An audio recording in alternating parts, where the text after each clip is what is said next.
Ladies and gentlemen, it is Friday, January 2nd, 2026.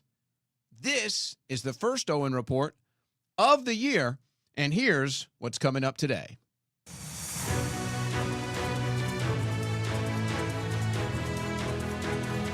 Oh, I know. Some of you, you're hearing the music, you've been complaining about it, and then there it is again. I'm sorry. Well, maybe we'll change it for you next week, but not today. Not today. It is a Friday. It is our first broadcast of the year. A lot of what we're going to do today is going to be taking a lot of the news that happened over Christmas break, the New Year holiday, and condensing it and compressing it so that we get a general understanding of these developments ahead of not just what is going to be a crazy year, but ahead of the news cycle that's going to start next Monday. So we're going to be doing a lot of recapping and reorienting to explain a lot of big stuff happened over Christmas break. If you listen to the Owen Report, you know we told you it was going to be dramatic. We told you there was going to be the split. So it all happened as according to plan, as we called it. So now we're going to prepare. Today's show is going to be about preparing you for 2026. The attitude that we need to have, the approach that we need to have, and then, of course, the backdrop of all the different news and developments and reactions, and then, of course, the Trump administration and what they're doing. And the fight for the future, the same fight that we've been having for years. But there is just some straight-up news that we will be covering. There's a lot of news. Now, this whole fraud situation, is there big fraud in Minnesota? Absolutely. It's been confirmed. In fact, it's been covered for more than 10 years. This has been in the news. So we'll show you some of that. But we're going to talk about selective outrage, and we're going to talk about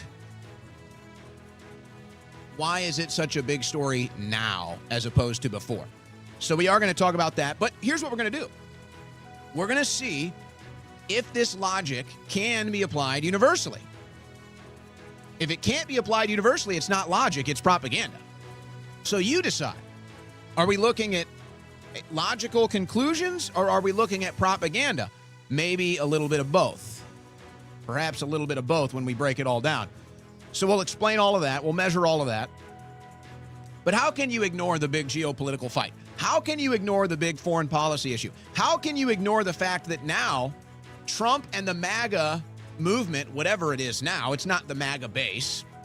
In fact, MAGA doesn't even really exist. MAGA is really dead. MAGA is a thing of the past. There's an idea. There's still some hats. There's some semblance of MAGA and what once was. But for all intents and purposes, there is no MAGA anymore. MAGA's dead.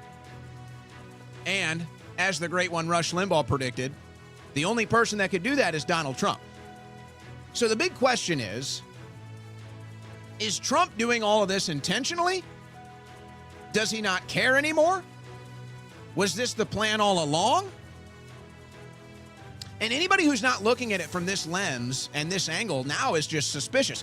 Now is just suspect to everybody.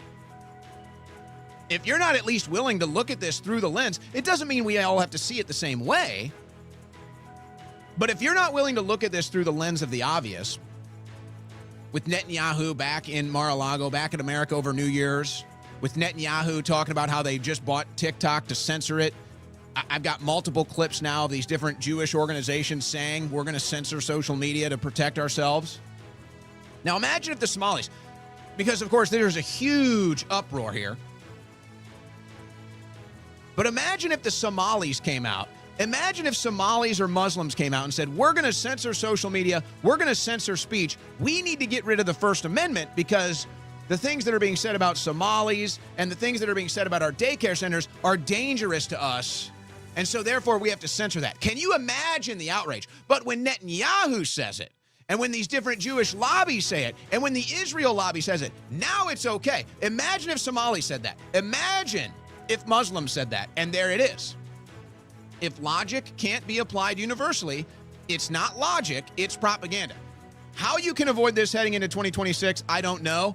It's really impossible. So we're going to tackle it head on today, ladies and gentlemen. Head on. This news update was brought to you by OwenSchroyer.store, the official site for Owen Report merchandise.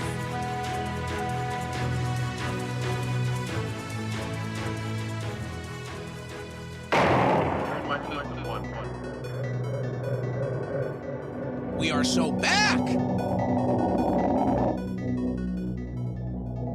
On the cutting edge of news and analysis, the Owen Report with Owen Schroyer. We are so back!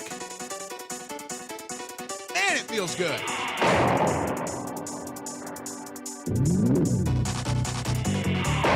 Right where we belong. Nowhere else to go.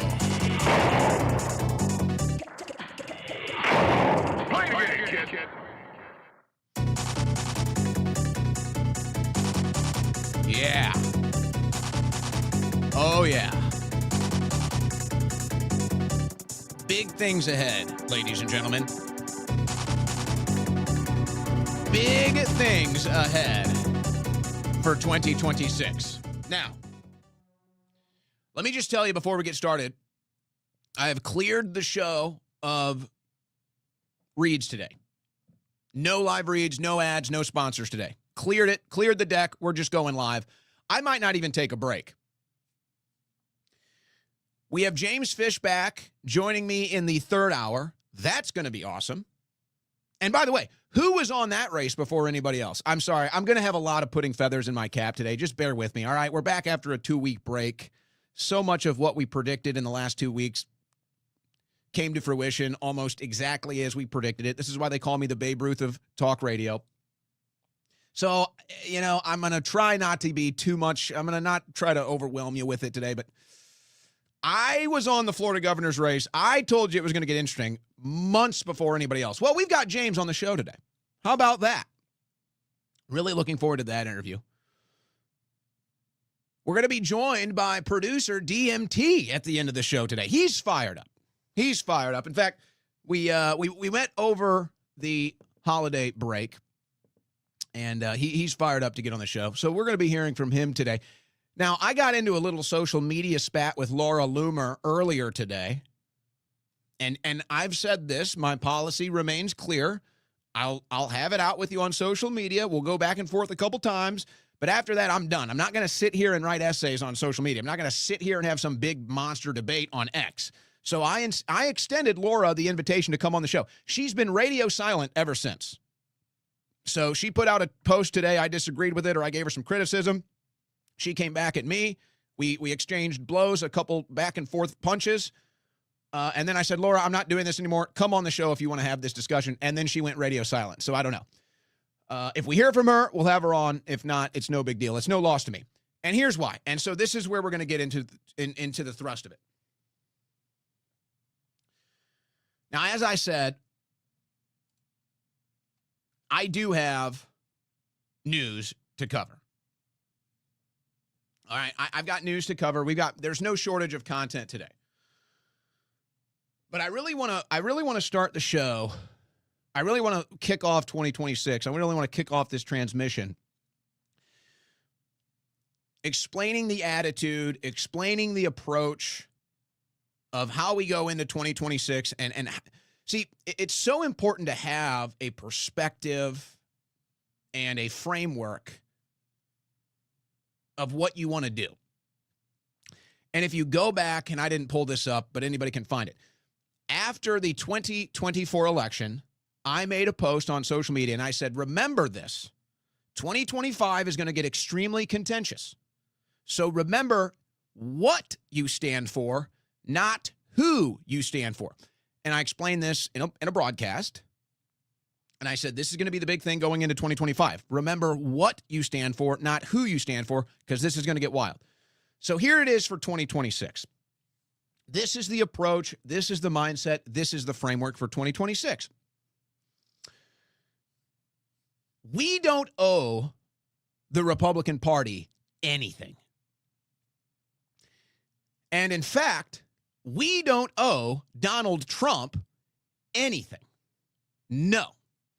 And anybody that has this attitude that you somehow owe the Republicans some form of loyalty or some sort of effort, immediately discount their political opinions for 2026.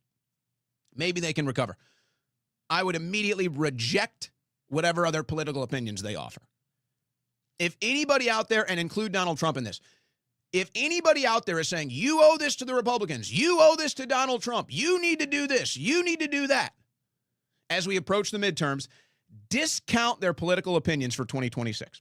You owe the Republican Party nothing. You owe Donald Trump nothing. We already did the effort. We won the House. We won the Senate. We won the White House. And a lot of us paid a dear price for that. A lot of us have paid a dear price for 10 years of supporting Donald Trump. We've been censored. We've been sued. We've been imprisoned. We've been swatted. We've had death threats. Some of us have actually died. Now, I know for new MAGA, and I know for the Sunshine Patriots, you can't relate to any of this because none of this happened to you. But for those that have been there for 10 years and this has happened to, we don't owe this political body anything. They work for us. We put it all on the line for 10 years to get here. We don't owe them anything. And anybody that comes to you with the approach that somehow, oh my gosh, you have to do this or else the Democrats, or you have to do this or else Muslims, discount their political opinion entirely for 2026. They are leading you in the wrong direction. And they are cucking you. And they are prolonging your slavery. We won't be doing that here. They seem to forget these politicians are supposed to be working for us. They seem to forget President Trump works for us, not the other way around. And maybe at one point when we felt we were all in this together and we were all going the same direction, maybe at that point you can kind of deal with some of this stuff. That's not where it is anymore. We got President Trump posting Israeli propaganda 24/7 now. We got President Trump. We got to have regime change, says Mark Levin. Now you've got clearly a color revolution happening in Iran as Netanyahu is at the White House. And then Trump puts out the post saying, oh, watch out, Iran, we'll come after you. I mean, this is ridiculous. Look, folks, this is what's going to happen. The debate is not going anywhere. Now, the left has already made up their minds, and I've got more evidence of that today. The left is going anti-Israel for 2026. The Democrat Party is going to run on the anti-Israel platform for 2026, and they will win. They will win on that platform. Now, they can also run on maybe, against Trump or maybe on the economy if it doesn't come through before the midterm elections. So there'll be some other things. But that's going to be the big thrust. You're going to see all the Democrat candidates coming out against AIPAC, and then you'll have some that might be more willing to address the situation head on. Who knows, maybe even call it a genocide in the Gaza Strip. Point is, they're not going to be having this debate. They've already had it behind the scenes. They've already decided 2026, the Democrat Party, the new generational left, is going to be running on the anti-Israel, anti-AIPAC platform. That's a done deal. Now, the right is still having it out on this idea. The right is still having it out on this issue. And quite frankly, now you're behind the left, and it'll probably lose you the midterms. I don't know if you can make up that ground. But there's no avoiding it now. There is no avoiding it now. It's a head-on collision. You have the America First right, and then you have, I don't even know what you want to call it, quite frankly, because I don't think it's fair to call it Israel First. I think a lot of these people that are falling for this propaganda, they think they're America First. I don't think they're necessarily even loyal to Israel. Now, we're not talking about the big mouthpieces like a Mark Levin or a Ben Shapiro or I guess Laura Loomer now. We're not talking about the donor class. We're not talking about the agents in the field. We're talking about just the American voter, just the average American right-wing voter that still believes somehow we need to support Israel in the Middle East for whatever reason. I don't think it's fair to say that they're not America First, but there's the America First, patriotic, 1776 2.0 boiling over right now in right-wing politics. Now, we thought Trump was going to be our change agent. We thought this administration, we could finally see a lot of this stuff happen, and really none of it did. Obviously, Israel became a top priority. The donor class, the special interest class, they run this administration. They get everything that they want, and maybe the people get some breadcrumbs here or there. You might get a UFC fight at the White House or something. A cool meme on X. But no, as far as the American patriots are concerned, as far as America First is concerned, the head-on collision now with the neocons and the Zionists and the Israeli lobby, it's inevitable. This is the deal for 2026. And it's very clear that the Israeli lobby and the Zionists aren't going to let go of their control of the Republican Party, and they're not going to let go of their control of the U.S. Congress. Now, this is where it gets interesting. There is zero doubt that Israel will lose its influence, maybe entirely or whatever. The current level of influence is top level. There is nobody that has more influence over American politics than Israel. And again, you can sit here and deny that and debate that, but everybody is watching it happen. And so when you try to deny that, you look like a fool, and everybody will discount your political opinion. They might even think you're a foreign agent. So I say that as a warning to those that maybe you don't know any better. Everybody in America that is watching and observing this can see who has the most influence. And it's not the American people. It's not the farmers. It's not the workers. It's not the middle class. It's not the working class. It's not the car shop worker. It's not the industry plant workers. It's not the farmers. No, it's the Israeli lobby. It's the neocons. It's the warmongers. They have more control. Now, again, you can ask, is Trump doing this intentionally? I mean, you have to ask that question. Is Trump turning into the dark night? Is Trump falling on the petard to show everybody what's really going on as far as the influence in the Middle East and why Americans were sent to die in the Middle East? And who knows, maybe why the Twin Towers came down? All of it. Everybody can see it now. And that's all thanks to President Trump. Now, the question is, did he decide to get in bed with them? Is he now blackmailed and controlled by them? Or is he doing all of this to reveal them?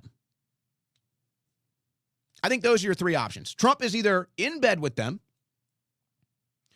being blackmailed by them, or he's doing all of this to expose them. Now, that last part is true no matter what. Now, whether he's doing it intentionally or not, there's the debate. But that is happening. And they all complain about anti-Israel sentiment, and they call it anti-Semitism and everything else. So they all admit that this is happening. They all admit they're less popular than ever. And then they come back to you and they say, this is a losing issue if you don't support Israel. Oh, look, the polls show everybody loves Israel. See, it's not true. It's not true. So they want to have their cake and eat it too. They want to tell you it's the biggest issue of all time. And so they need to crack down and censor social media. And then they tell you, oh, no, it doesn't really exist. Everybody loves Israel. Don't listen to those voices. Well, which one is it? Is it so bad that Benjamin Netanyahu and Larry Ellison and Barry Weiss and all of their friends had to take total control over the media landscape because they see the sentiment against Israel declining? Or is it a non-issue and you guys are just talking about it even though it doesn't exist? Which one is it? Of course, we know the truth. They know the truth. Everybody sees the truth. So what do we do about it? Well, the head-on collision is already here. There's no doubt about it. So let's build this case again and now reach the final level, in my eyes, about how we're going to deal with this. So there's no doubt that the right wing is split. There's no doubt that the split, the origin, is in foreign policy. And if you want to be more direct, Israel's influence over our foreign policy or just over our country in general. And then it's the debate of, well, what are we going to do? What is the Republican Party? What is the right wing? What are conservatives? What are we going to do about this? Are we going to prioritize Israel and let America be hollowed out and sucked dry? And then at the end of the day, when America collapses, we can say, at least we supported Israel. Black Lives Matter. We stand with Israel. Same difference. So is it worth it to save the country but sacrifice it for Israel? Or is it worth it to say, hey, you know what? This doesn't mean we hate anybody. We just love our country, and things aren't going so well with foreign policy or domestic policy or here in our country. So we just got to reshape, recalibrate, and we got to divorce from the Middle East. It's not working out so well. It's not working out so well, and it turns out it's hollowed out our country. And this ancient holy war between Jews and Muslims has now dragged America into it. America is now being leveraged as a weapon in this war, and it's being completely hollowed out. Our wealth, our prosperity, and our future has been sucked dry for leverage in this ancient holy war in the Middle East. And that's it. Now, there's only one side of this debate that's going to change their minds, by the way. And it's not our side. It's not the America First side. It's not the America Only side. We're not moving. But see, most people that just think it's their duty to support Israel, or most people that have been living on this plantation of the bad foreign policy in the Middle East for years, there's actually a chance that they'll change their mind. Because most people in this new right, this new generation right, most of them have changed their minds over time. Of course, you could point to the latest, greatest example of such being Charlie Kirk. So how do we handle it? Well, there's going to be debates. But we've already had the debate, folks. We've already won the debate. Now, that doesn't mean we give up the debate, because there's still hearts and minds out there that we need to win to save the country. I'm not going to let a foreign country destroy the United States of America for its own well-being. I'm not going to let foreigners and foreign agents and a foreign country and foreign wars destroy my country. I'm not going to let that happen. But we've already won the debate. But there's still other people out there that need to see the debate. They need to hear the points, because they never have before. The right wing has never had to defend its undenying support of Israel until now. And you see how they're losing support fast, because they can't win the debate. So we've already won the debate, but we have to continue to win the debate. And we will continue to win the debate. But here's the approach. This is the new tactic. And it's funny, because I have a video of Netanyahu today talking about the woke Reich. He says the woke Reich, like he's some sort of comedian now. I will say, you could argue that American Jews are the funniest comics on the planet, the funniest, probably, writers when it comes to Hollywood movies. I mean, Larry David, Adam Sandler, whatever. But Netanyahu didn't get that. And maybe that's because he's Polish. But I don't know. Netanyahu didn't really get the funny gene. Maybe that's because he's Polish. I don't know. But no, it's funny that he comes out and says this, because really we all know what that is. That's them projecting. What are the core tenets of woke? Name calling when you lose a debate, social justice warrior issues, and then you'll always end up defending death. And toss in censorship here too. So these are the core tenets of woke. Well, who's calling for censorship? Who's name calling because they can't win the debate? Who's defending death in the Gaza Strip? Well, that would be the woke right. But now you see that was all just a propaganda term, probably CIA, Mossad propaganda term, to throw out there and run cover as the foreign policy gets less and less popular, as Israel gets less and less popular. They just say, oh, woke right. And they just think you're so stupid that you're just going to buy it. So here's our tactic now. And this is what I realized. And I wasn't even intending to do this, by the way. And everybody knows I know Laura Loomer well. I've been friends with her for 10 years. And I don't know if she's really afraid to come on the show or if she just hasn't seen the post yet. I don't really care. The point is,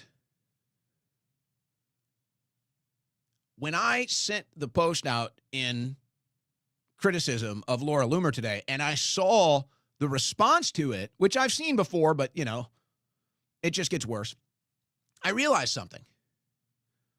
And so it hit me today. Here's our tactic moving into 2026, dealing with the woke right. We have to do the exact same thing we did to the woke left. And we have to send out things, and we have to trigger them, and we have to watch them go nuts. It's very simple. We don't need to get overly emotional. We need to understand that we come from the position, we're on the right side of history. Most of the world is with us. We've already won the debate. And we are loyal American patriots. We have nothing left to prove. We don't owe anybody anything. They're the ones that have something to prove, not us. So we will still have the debate. But no, it's time to start treating them like we treated the woke left.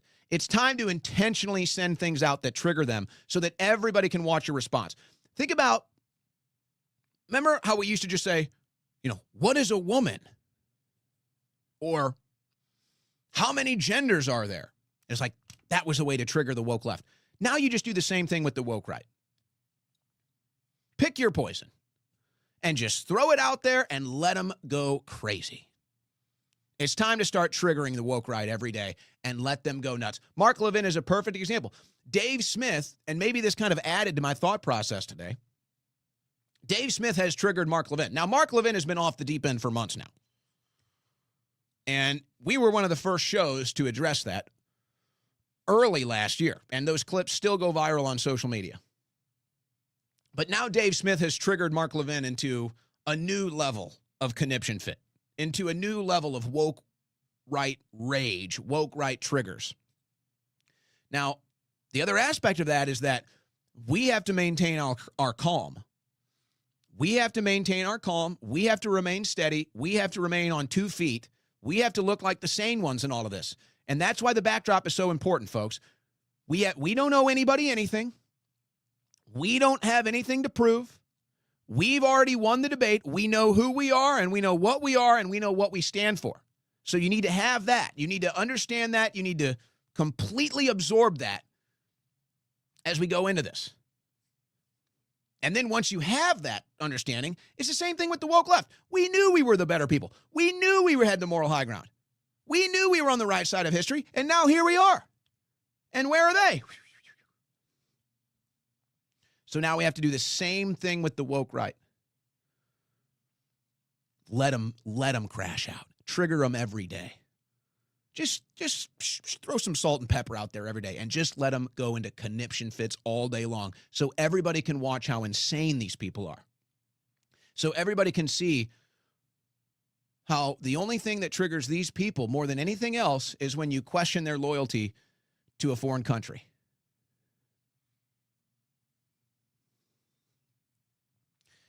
Now, that's all fun and games, and we will have fun doing that. Now, there is going to be some pain in this process. The Democrats aren't any better than they were, and when they win the midterms, there will be pain. Now, unfortunately for President Trump, he's going to take most of this pain. And all of these new Trump loyalists will be nowhere to be found. They're not going to stand in the fray. They're not going to stand up at hearings. Now, I will give one thing to Loomer. I'll give credit to Loomer for one thing. She might be the only one that does it. I will give her that. If there's anybody left in this MAGA Trump support that will actually stand in the fray for Donald Trump, that person is probably Laura Loomer.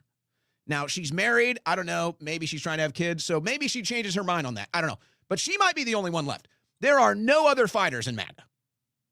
The people that protested, the people that went to prison, the people that got censored and sued and death threatened and swatted, they're not going to stand in the fray for Trump. They're not going to risk everything for Trump or this political movement. They'll be gone as soon as the weather is bad. I don't celebrate that. I don't like that. But that's just how it's going to go. So that's what's going to happen on the left. They're going to win the House and then probably the presidency, and then they'll inflict the same pain that they always do. And the Republicans will blame everybody else but themselves, even though they're to blame. We got you elected. What have you done with it? The Republicans have all the power they need right now to advance meaningful legislation and to prioritize American issues. And they're not doing it. So if they can't win, then that's on them, not us. Now, here's my fear when we deal with this woke right, this Israel first foreign lobby that is extremely dangerous, quite frankly. Here's my concern. I think they're going to reach a point in the very near future, and you're starting to see the signs of it. There's definitely some paranoia. There's definitely trauma-based mind control. And it's borderline psychotic. With some, it's already gone over the line of psychotic. And we've seen the lengths that Netanyahu and the IDF are willing to go against anybody they view as an enemy. So what happens when that enemy is you? And what happens when they start name-calling you and they start labeling you? Because that's coming too, folks.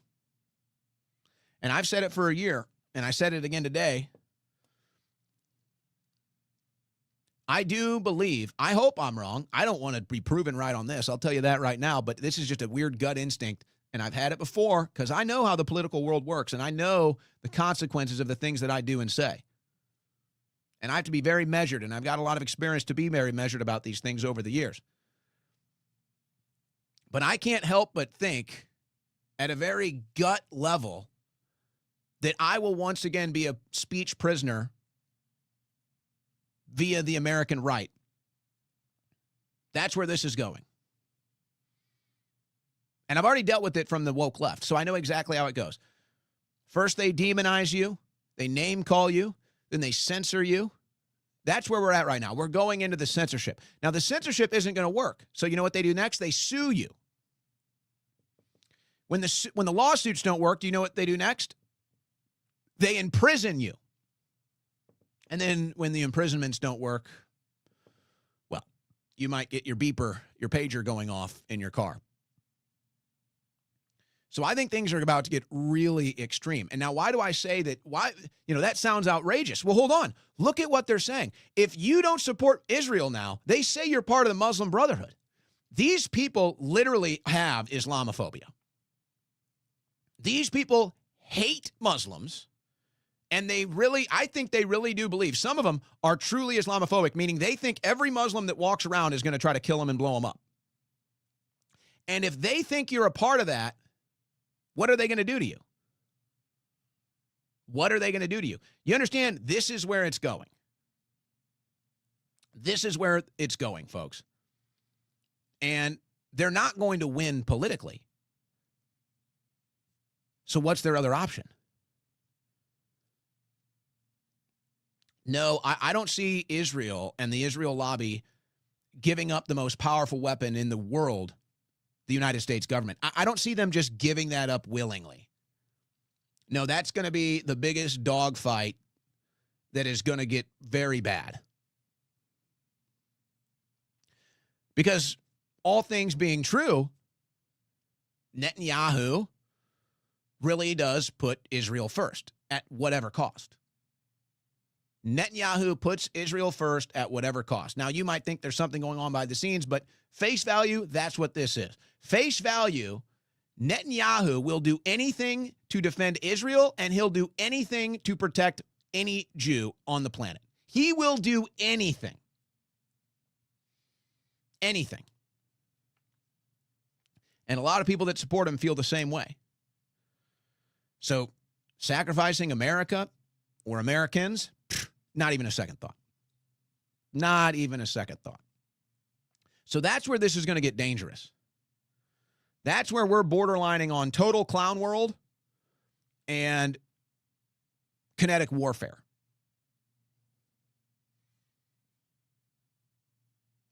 But you see what's going on in Iran, and you feel like it's just the beginning. You see that Trump is saying, okay, we're going to let Israel have the Somaliland now. By the way, that's part of the greater Israel. And they just found oil there.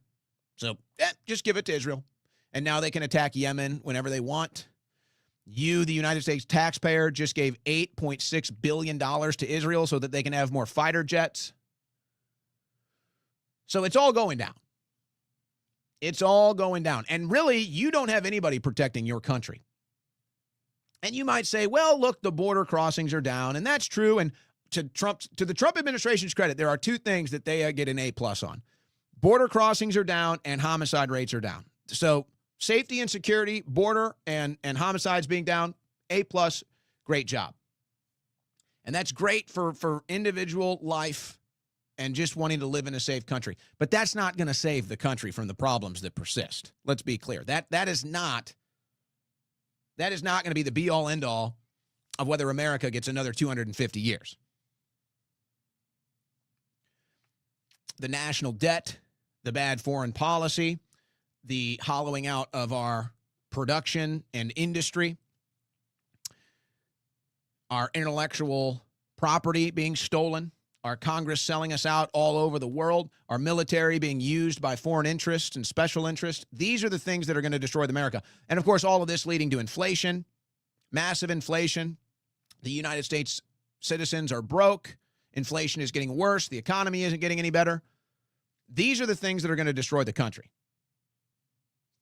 And really, the Trump administration has done virtually nothing to stop any of these things. They've actually made it worse. So you kind of get back to the debate of, there's no way Trump doesn't know all of this. So is he doing it intentionally to expose it? Did he decide to sell us out and he's going to go along with it too? Or was he with us and then a bullet whizzed by his head and now he's not? That could change a man.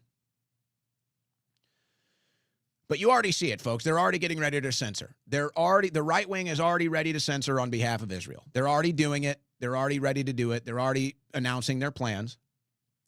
So this is step one in the woke ideology. So first they call you an anti-Semite. That didn't shut you up. So now they're coming to censor you. Just like the woke left. It's the exact same playbook.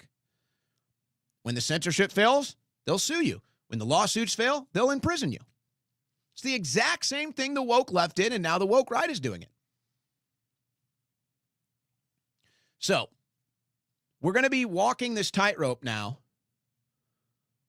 of, on one side of it, it's just total clown world. So we trigger. We bait, we troll them, we mog them. But then on the other side of it, it's like, these people are also deranged schizophrenics. These people are also paranoid psychos. And they're going to engage in the exact same tactics the woke left did in the exact same playbook, and we're already seeing it. So this is the tightrope we walk. Or some of us sprint. But this is where it's going in 2026. This is the framework you need to understand. You don't owe Trump or the Republican Party anything. They work for you. We already gave them all the power. And if they can't use it to win an election, that's on them, not on us. You know who you are. You're an American patriot. You're loyal to America and America only. Do not let them confuse you. Do not let them recategorize you into something you're not. You're on the right side of history. So just remember these things as we sprint this tightrope. We will be trolling them. We will be baiting them. We will be triggering them so that everybody can watch them respond just like the woke left. But the problem is this is going to cost the right-wing power. But this is going to cost, more importantly now, with the Democrats going anti-Israel, it's going to cost Israel power. And that's why this is going to get dangerous. So it's going to be a wild year, folks. But I will say, if we can get through this, and let's say no nukes are dropped. I mean, let's pray nobody drops a nuke anywhere. If we can get through this and nobody drops a nuke, and if we can get through this and get to 2028, where the majority of people are against all foreign aid and all foreign military aid, then we can actually save the country. Everything else is just bells and whistles and vanity and temporary status until we do that. And it's the most obvious thing ever, folks. Your country is $40 trillion in debt. Inflation is through the roof. Americans can't even afford a home in their own country. They get taxed at 30% to fund what? Foreign interests, special interests, foreign wars, foreigners. It's done. We're done with it. It's over. And we realize we either stop that by 2028 or we have nothing left. Nothing left. So it's a very delicate balance. It's a very delicate juggling act that we play here. And I do wonder, because eventually the left and the right are going to have this realization. and I know others have suggested this before. I think Nick Fuentes came out and kind of even made a proposal. But eventually the left and the right are going to have this realization that, okay, here's where we have our differences, and these things are probably not changing. But here's one thing we can agree on, and at least maybe vote our way out of, which is the foreign aid and the continued undying support to Israel. Both sides are sick of it. And, you know, and this is what a lot of people on the right are realizing now, too. Because this is where the pressure point is going to be. Oh, what? You want the Democrats to win? Well, obviously, my politics align more with the right or with Republicans than with the left or with Democrats. But you start to realize it really doesn't matter. It starts to hit you that it really doesn't matter. And as long as I'm a slave to a foreign lobby, and as long as I'm a slave to foreign interests, it doesn't really matter whether I'm left or right. I'm still a damn slave. So the left and the right are going to have to come together, and they're going to have to say, hey, we have to free ourselves. We are all slaves paying 30% tax to foreign and special interests that have hollowed out our country and destroyed our prosperity and destroyed our country and destroyed our culture and destroyed our future. We are slaves to this donor class. We are slaves to this corrupt government. That has to end. So we have to unite now to end this. The left and the right is going to have the realization in 2026 that if we don't unite to free ourselves, to free our people, to free our country, left and right doesn't even matter. Left and right is just a sideshow. Left and right is just a WWE match. It doesn't matter. The show goes on. So, the left and the right is going to have the realization, and in 2026, there will be, I don't know if it's going to go all the way, but there will be bridges, there will be communion, and we will say, here's our differences. Don't think these are changing now, but you know what? We all realize we're kind of slaves here. This is strange. I'm a slave. I have to pay these taxes for things I don't support.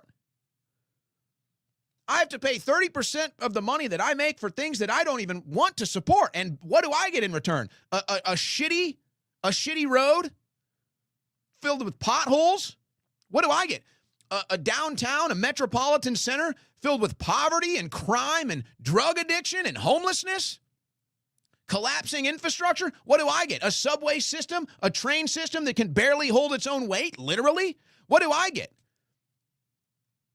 An airport that is barely functional? For 30% taxes? I mean, it'd be one thing if you were taxing the American people 30% and we had the best rail systems and the best airports and the best infrastructure and the most advanced everything. Then maybe the American people could say, well, I pay 30% in taxes, but man, they really keep downtown clean. Man, I haven't ran over a pothole in years. Man, that new airport is just sprawling. Boy, that trip to the train station today was a pleasure. But none of that's happening. Boy, I went downtown and I didn't get mugged or robbed or harassed or stalked. But none of that's happening. So this is inevitably going to happen in 2026. Lines, very distinct lines, will be drawn. And then we're going to watch what happens politically and see what the response from the corrupt establishment is. But what's going to be the funniest thing, I think, we're already seeing it. They know the Republicans are about to get smoked in the midterms. The only question is how badly. And I kind of feel bad for Elon Musk because it looks like the GOP is roping him in again. And maybe he's got so much money he really doesn't care. It's more of a status thing, or it's just, continue to pay your dues thing, which I'd rather keep Elon on our side anyway, so that's fine. But I do kind of feel bad. It looks like the GOP is going to rope him in again to try to fund the midterms for them. And, of course, the policy is setting him up for it's just a waste of money. But he probably doesn't care. He's got hundreds of billions, so whatever. Kick a couple $100 million to the Republicans. Stay on the right side of it. Pay your dues. And then maybe down the line, when we need his money and influence, it'll be more valuable than the Republicans just squandering it now because of bad policy. But that's what's going to happen. And then what is the response going to be? That's my concern. So in the process, we can have a lot of fun, and we're going to trigger them, and we're going to troll them, and we're going to bait them, and we're going to roast them, and we're going to expose them at the end of the day. But then when they see their political power might actually be at the end, because right now they kind of see it. There's kind of an idea of it, and there's a response to it, but it's still obviously there. I mean, Trump says it himself. He's the most pro-Israel president in the history of the country. So there's no debating. Even though they see around the corner it's not so good for them, they have more power right now than they've ever had. So what are they going to do with it if they know they're about to lose it all? And that's the scary part. So we don't walk this tightrope. Well, some might walk it. Some might tiptoe it. Some might saunter. I sprint. I'm sprinting this tightrope. I've done it before. We're going to do it again. I don't know any other way, quite frankly. I don't know any other way to do it. But all of this is going to be wild to watch in 2026. And I just wonder what the first shoe to drop is going to be. Is it going to be the situation in Iran with Trump's post today?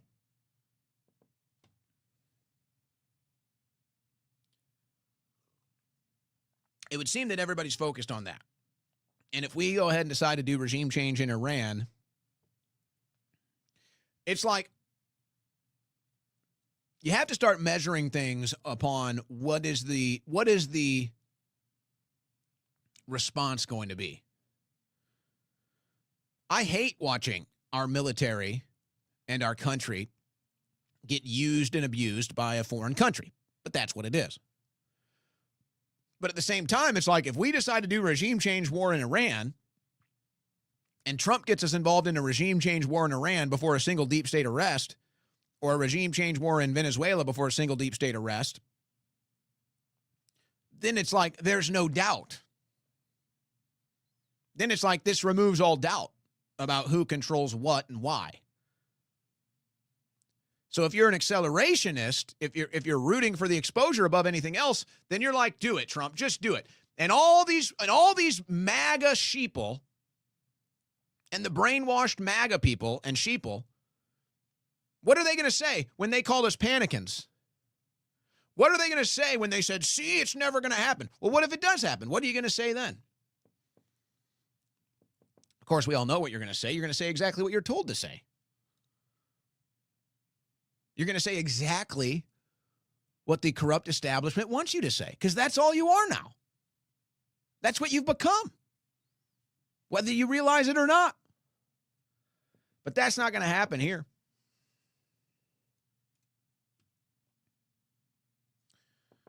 That's not going to happen here. So here's what we got now.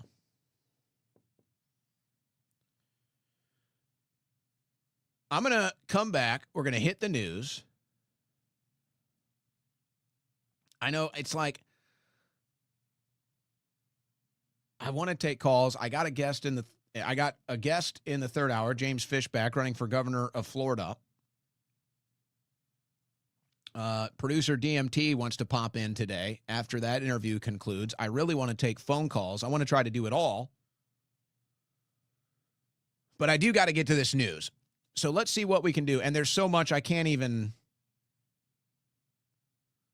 get to it all. There's so much of it. But that's what we're going to try to do here. So we're going to reset. We're going to recalibrate.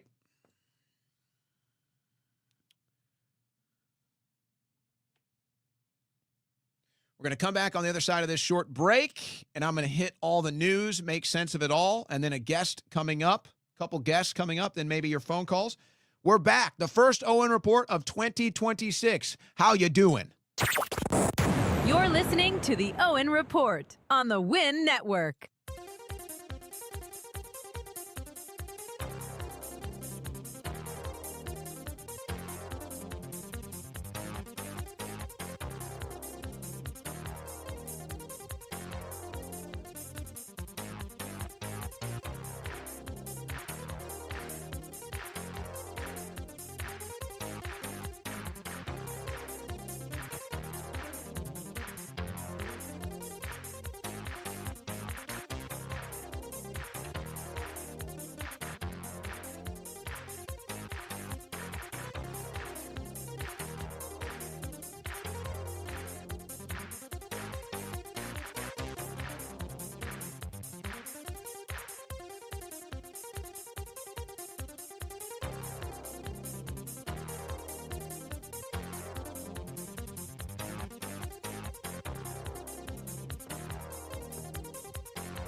Navigating between the sane and insane. It's the Owen Report with Owen Schroyer.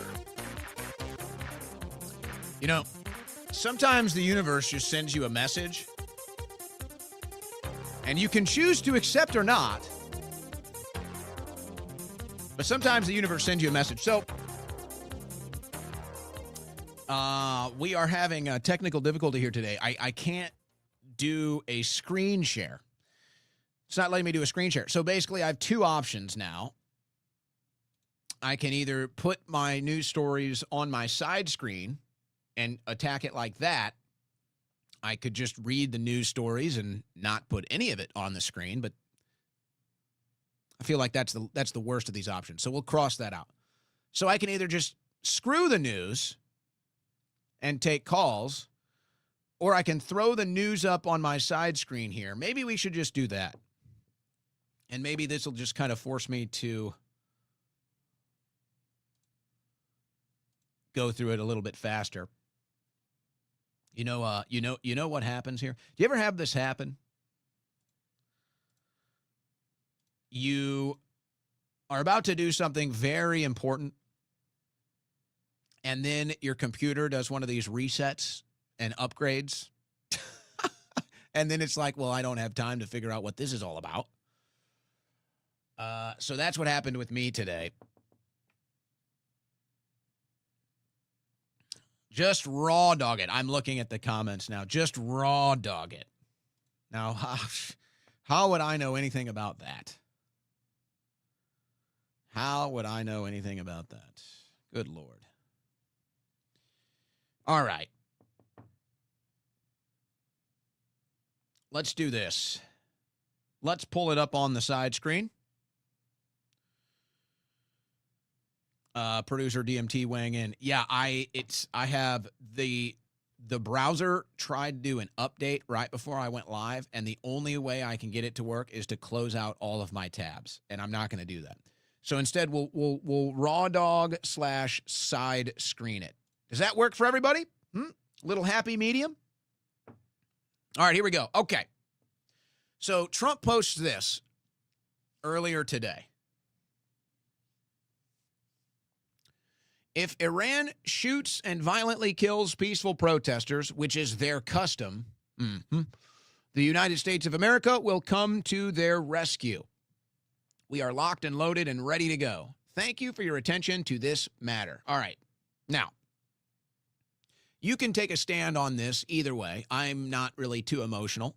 I think the Iranian regime is oppressive against his people. I think the Iranian regime is corrupt as all of our regimes. The Iranian people deserve freedom from their corrupt government, just like the Israeli people, just like the American people, who are my priority, by the way. But as far as some big stance on Iran and the protests, I really don't care. I don't want anything to do with it. I'm sick of hearing about the Middle East. Do you understand me? Do you read me? Do you copy me? We, the people, are sick and damn tired of the Middle East. We have spent so much money in the Middle East that we no longer have a middle class. So I don't really have a stand. I mean, I'm for the people. But it's not my fight. I don't want anything to do with it. Now, this is clearly an intelligence agency operation. The timing is all right on cue. Netanyahu at the White House. Somaliland being declared. This is all a color revolution. It's probably Mossad and or the CIA inside Iran right now leading this thing, trying to topple the regime, trying to get a protester shot. That's how this stuff works. Don't be so naive. They've done it in Ukraine. They've done it all over the Middle East. They just did it in America with their insurgents on January 6th. This is common practice for intelligence agencies. And now again, here's Trump in on it. Unless he doesn't realize this. But I would find that hard to believe. So, okay. What do I always say? If logic can't be applied universally, it's not logic, it's propaganda. So to me, this is nothing but propaganda from the President of the United States. Do you know who Rachel Corrie is? Well, Rachel Corrie was an American who was killed by the IDF for protesting. She was in the Gaza Strip as the IDF was moving in to take the land and take the houses from the Palestinians, and the IDF killed her. So how do you feel about that, President Trump? Because you just said if Iran shoots and kills peaceful protesters, the United States of America will come to their rescue. Well, what about when Israel does it? What about when Ukraine does it? Because both Israel and Ukraine have killed Americans, by the way. Just recently, by the way. Israel, in fact, has killed more journalists than any other country on earth. So does this apply to Israel too, Mr. President, or no? If logic can't be applied universally, it's not logic, it's propaganda. So then you have this. Let's get into the fraud from over the Christmas break, the big Somali fraud story. I'm going to really lay out some framework here for you. Now, this was in response to it. HHS freezing child care payments to all states after Minnesota fraud allegations. Now this is so offensive. Now, first of all, the government shouldn't even be involved in this, folks. This is literally socialism. So the government shouldn't be involved in child care payments to begin with. Okay, so let's just lay that out there as a baseline policy of true conservatism, true free market capitalism, true independent self-government. So we should have nothing to do. The government should have nothing to do with child care payments. Okay, but it does. So the same day that the Trump administration comes out and says, we're freezing child care payments for Americans, the same day we're freezing child care payments for Americans, we're going to give $8.6 billion to Israel for their war in the Middle East. I mean, folks, that has to be one of the biggest FUs I've ever seen. That is unreal. I'm not against, I don't want the government to pay for child care anyway. So I'm against that as a policy. But how is it? And see, and this is, I'm telling you folks, this is the realization. This is the realization, and this is why the foreign lobby and the special interest lobby is working overtime to keep you a slave in this country right now. It is the biggest thing that you are facing right now is the foreign lobby and the special interest lobby. As you're trying to free yourself, they are fighting so hard to keep you a slave. As soon as the American people realize all the money that they've been forced to pay to the government that's been sent overseas, if we would have kept that money here, we would live in the most prosperous, greatest country on earth. But we don't. Instead, the American people are in a financial crisis for the most part. And this one story right here tells the story. I'm not a socialist. I'm against the government paying for this stuff. But if I had a choice, if you had a choice, $8.6 billion for Americans to have child care or $8.6 billion for Israel to have jets, what choice are you making? And then you start to realize everything.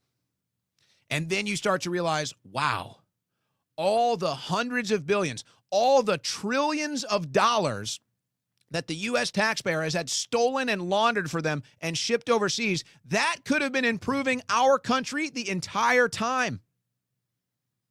Again, I'm not a socialist, but can you imagine what trillions of dollars sent overseas could have done for our country? This is the realization. We should be living in the nicest country on earth. We should be living in the safest country on earth. We should be living in the most prosperous country on earth, the richest country on earth. But we're not because we're slaves and our money gets shipped overseas. And now Trump rubs your eye in it and says, we're canceling child care payments for Americans and we're going to give $8.6 billion to Israel. Folks, that's everything right there in a single moment, in a nutshell, of why this country is broke and why this country is in debt and why this country is falling apart and why this country is collapsing right there. That's it. So let's see. I wonder if the audio will go out. This could be an issue with audio. So let's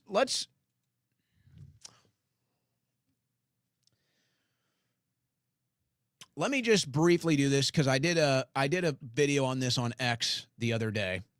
Did pretty big numbers. As far as the Somali Minnesota daycare fraud. Now, I'm gonna get into this all in a second, but as I said in the video, I've been around way too long to know how the game is played. To sit here and tell you that this Minnesota Somali fraud story being broken over Christmas break is organic. It was not organic. Somebody wanted you to see that. Now, I want to be perfectly clear about something. When I do this coverage, I am not attacking Nick Shirley, okay? I want to be very clear about that. And I guess I'll do some commentary on Nick. I don't know Nick. I've never heard anybody say anything bad about Nick. And obviously he decided he wants to be a field reporter, boots on the ground, investigative reporter, and he's been doing this for years. And so anybody that does that and is really committed to that is eventually going to get offers to go overseas or is going to seek offers to go overseas. So yes, he's been to Israel, he's been to Gaza, he's been to Ukraine. You can say it's suspicious and that's fair, but it's not inherently conclusive of anything. Okay? It's not inherently conclusive of anything. I understand why people are suspicious, but it's not conclusive of anything. It's actually kind of normal protocols to get these invites. And then whether you take them or not is up to you. And then how you deliver the work, the product, the conclusions, that's up to you as well. So when I'm talking about this story and this thing breaking so big over Christmas break being inauthentic or astroturfed, that is not an attack on Nick Shirley. I want to be very clear about that. I don't really think Nick is a bad actor in all of this. In fact, it seems to me that he's probably even shocked at how big this thing blew up. But to me, I see it all and I say, this is suspicious. Somebody wants this story breaking. Somebody wants us all watching this over Christmas break. They want us to look and talk about this. It's a distraction from something else. And even if you don't think that, you have to look at the bigger scale of things and say, okay, the Minnesota Somali fraud situation is bad, but did we forget about Doge? Did we forget about $1.5 trillion in fraud, waste, and abuse annually? Where's the outrage over that? They shut that down. Where's the outrage over that? So you see, everything has to be measured in scale. And if logic can't be applied universally, it's not logic, it's propaganda. So everybody wanted you to talk about this Somali fraud situation. For whatever reason, it was the big thing. It broke over Christmas break. Is it real? Yes. Do people need to get arrested? Yes. Do people need to be deported? Yes. Now, Nick is, he's a big boy. And he'll have to endure things that people say or assume or accuse him of. I'm not engaging in that. I'm just looking at the larger picture and I'm saying, why? Why over Christmas break? Why this? Now, here's some more evidence. This story has been around for more than a decade, folks. This isn't even new. Now, again, not to slight Nick, he went out there and he did his production and he covered it and he went on the ground and he stylized it and he got the response. But this is not even a new story. Minnesota's Child Care Assistance Program has fraud cases dating back 12 years. That's from a local Minnesota ABC affiliate from October. 12 years. It's not even new. I've got more. Here's 2018. Millions of dollars in suit cases fly out of MSP. That's the Minneapolis airport. Oh, it turns out it was a fraud. It was a fraud operation in Minnesota. Again, that's 2018. Same fraud. Here's 2015. Hennepin County raids daycare centers as part of a fraud investigation. 4 arrested. The Minnesota Star Tribune. That's 2015. That's how long this story's been going on. And to give you a little more context, Project Veritas broke this story in 2020 in a very similar way to Nick Shirley. Now, Nick was at the Project Veritas award ceremony at Mar-a-Lago last year, and he won an award from Project Veritas. Now, well, it's the O'Keefe Media Group now. Pardon me. Sorry, James. The O'Keefe Media Group. Apologies to James. But Project Veritas broke this story when James O'Keefe was still running his organization. Project Veritas broke this in 2020 in a very similar way of Nick Shirley breaking it. Now, again, Nick stylized it himself, and he did his own legwork on it. But Veritas did something similar in 2020. Didn't get near the response. So Nick Shirley goes to James O'Keefe event in Mar-a-Lago, wins an award, and then comes out and breaks this big news story. So I don't know if there's anything to that, but I just figure that's a little added color, a little added context for you to understand. Again, I'm not taking anything away from Shirley here. I want to be perfectly clear. I'm not questioning his character. I think this is not even in his hands, quite frankly. Or maybe somebody is using him as well. But again, this is not anything against Nick Shirley. I want to be perfectly clear on that. I'm just trying to put everything into perspective from you. So now what? So now here we go again with our worthless GOP. The Oversight Committee. We're bringing in Tim Walz to answer for the massive fraud in Minnesota. 2 hearings, answers, accountability. So January 7th, that'll be next week, That'll be Wednesday. Minnesota state reps will be brought in for questioning. And then February 10th, Tim Walz and Keith Ellison. Now, I've talked to a couple people here, and it seems like people that are in the know believe that Ellison is really running this deal. Now, there's going to be something even more suspicious that is going to be coming out pretty soon, and they are going to tie this back to Israel. And I think that they're going to claim that this money was being stolen to fund the Muslim Brotherhood and to fund Hamas and to fund Hezbollah, and it was the IDF that broke this stuff, and I maybe gave it to Nick, maybe gave it to James. I don't know that, but I do know that this is how things operate.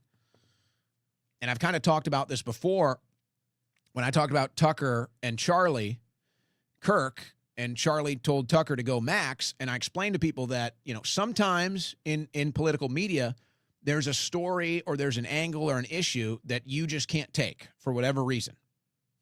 So it seems like for whatever reason, Charlie in that moment felt like he couldn't really tackle this issue, and Tucker could, and so he said, Tucker, go max.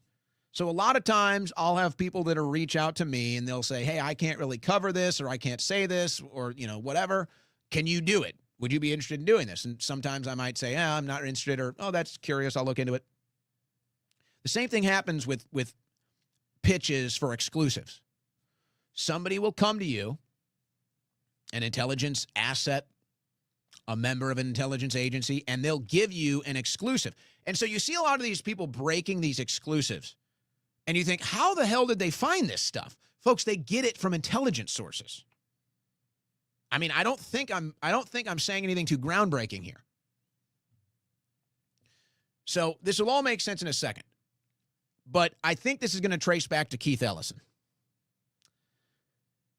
Now, you tell me, why is the Oversight Committee giving these criminals a month to get their shit together? Why is the worthless GOP not pushing the gas on this and getting them in front of a hearing and a committee as soon as possible? Really? February 10th? Nobody's even going to care by then. It's going to be a nothing burger by then. Everybody should have already been arrested and deported by then. You think Tim Walz has any friggin' clue what's going on? He might be, he might see something coming in his way and not ask any questions, but he doesn't know what's going on. Do you really think these Somalis came over here? I mean, folks, please don't be so naive. Do you really think these Somalis came over here and found out themselves how to run this massive fraud scheme? Of course not. Somebody already set up the infrastructure and just put them in place to run it. They don't know what the hell's going on. They just know they're getting rich. Somebody else set this up. Most minds think it might be Keith Ellison, and then they're going to claim that they were sending money to the Muslim Brotherhood.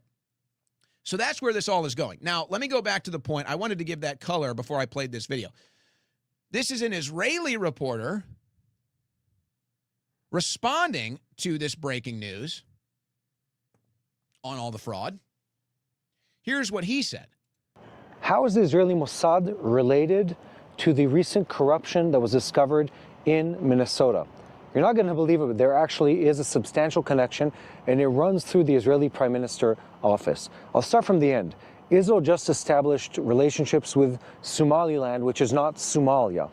But the backstory to the whole Minnesota corruption story is that much of those funds, and again, I think the initial number that came out is about $9 billion. And again, this is crazy.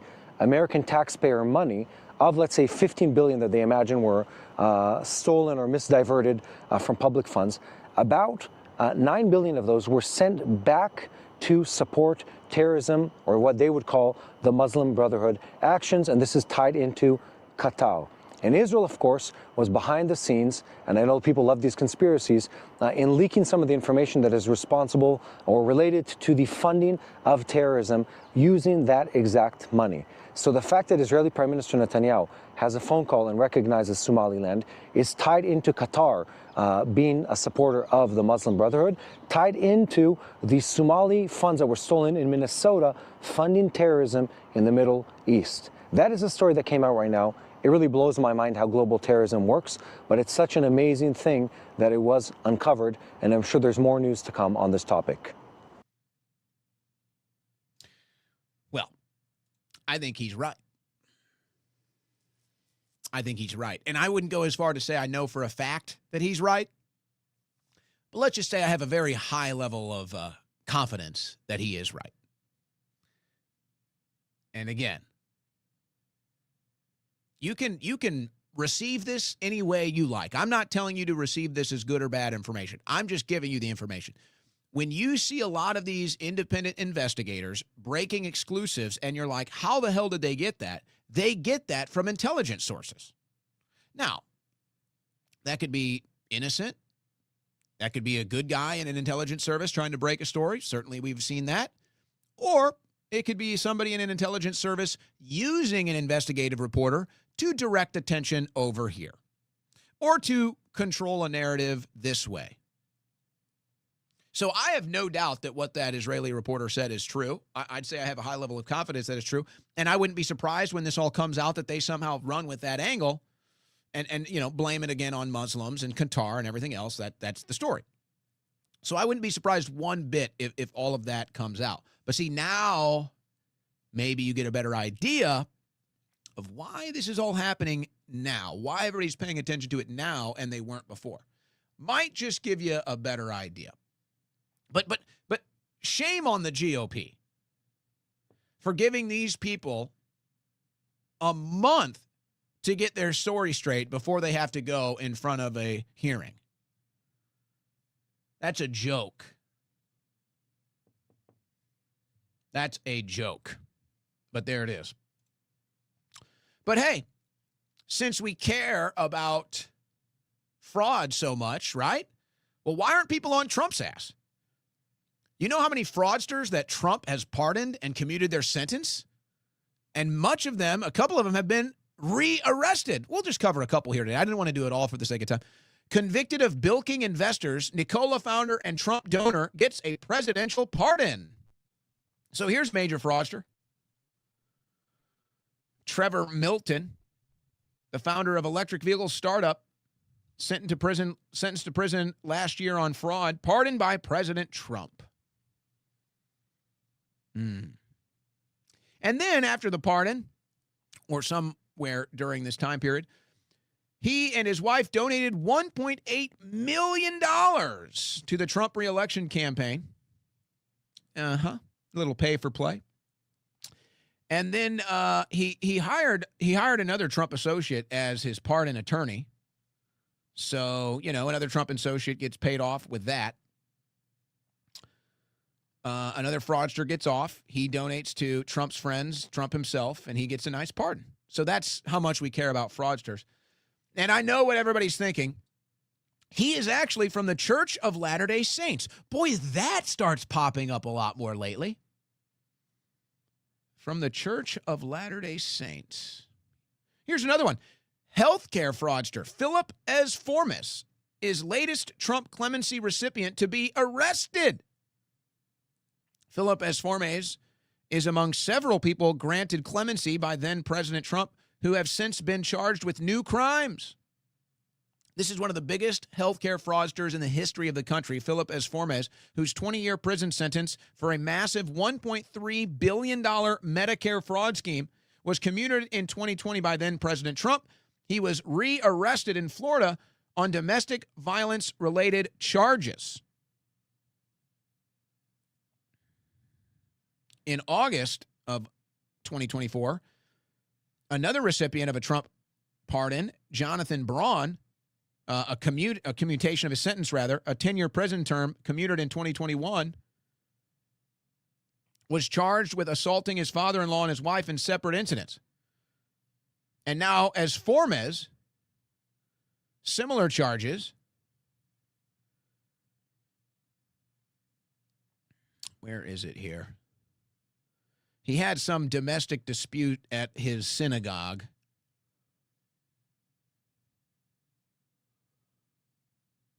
Somewhere it's in here, but it was some domestic dispute at his synagogue, and he ended up getting rearrested. So where's all the outrage on Trump commuting and pardoning some of the biggest fraudsters in America. Tell me, where's the outrage? If logic can't be applied universally, it's not logic, it's propaganda. Here's just a little sugar on top for you here. A little cherry on top, a little whipped cream. New York's biggest Hasidic yeshiva to pay $8 million after admitting to systemic fraud. Brooklyn's Central United Talmudical Academy acknowledges scamming government funds meant to feed needy children, hiding salaries as Jewish school system comes under increased scrutiny. Do you remember any outrage on that? Do you remember any big social media trend and focus on this one? I don't remember that. Scamming government funds meant to feed needy children? It's very similar. No outrage. Oh, this is fun. All right, we start to pivot here. We'll get back. Now it's going to start to move into geopolitics directly. Government Abbott threatens funding to San Marcos over proposed Gaza ceasefire resolution. Well, so here's the background. The people in San Marcos found out that their tax money, state-level tax money, was being used. $4 million of it was being sent to Israel. I'm not kidding you. Greg Abbott was earmarking $4 million of state funds directly to Israel. Texans are working as slaves for Israel. So San Marcos, the people there said, well, we don't like this. Rightfully so. So now Greg Abbott says, well, you're not allowed to boycott Israel. That's anti-Semitic. Governor Abbott condemns city of San Marcos anti-Semitic revolution. And he says he will continue to distribute millions of Texas taxpayer dollars to the state of Israel and to Jewish causes. So how do you like that? Oh, it's worse here in Texas. There's more for you, folks. Because we all know it's not just Israel that's stealing our money. We're not that naive. We just know they have the most influence over foreign policy. But they're not the only people stealing our money. By the way, big shout out to Andrew Torba here. Andrew Torba started a website, youfundthis.com. And now if you go to youfundthis.com/search, you can look at all the different funding. Now, where's this? Why aren't people obsessing over this? Why doesn't Andrew Torba's post that has a full website that they created dedicated to show? It's like what Doge was supposed to be doing. Now Andrew Torba has done it. Youfundthis.com. Why doesn't that have 100 million views? Why doesn't that have 500 million views? Why isn't that the talk of the town? So the info battle maiden here. Less than 5 minutes on this site, and I've already found over $32 million in SBA 7A loans to 8 Indian gas stations in Texas. Total fraud, bleeding Texas dry. So between the Indians and Israel, that's $36 million of Texas taxpayer money supporting foreigners. Are you sick of it yet? Now, I always predicted it's all going to come back to 9/11, folks.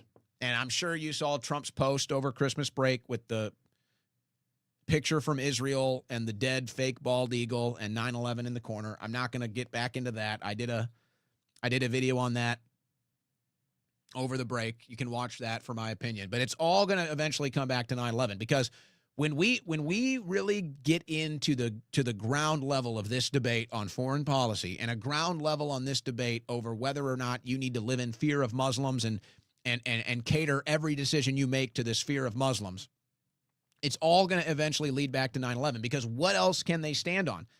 All they really have is 9/11.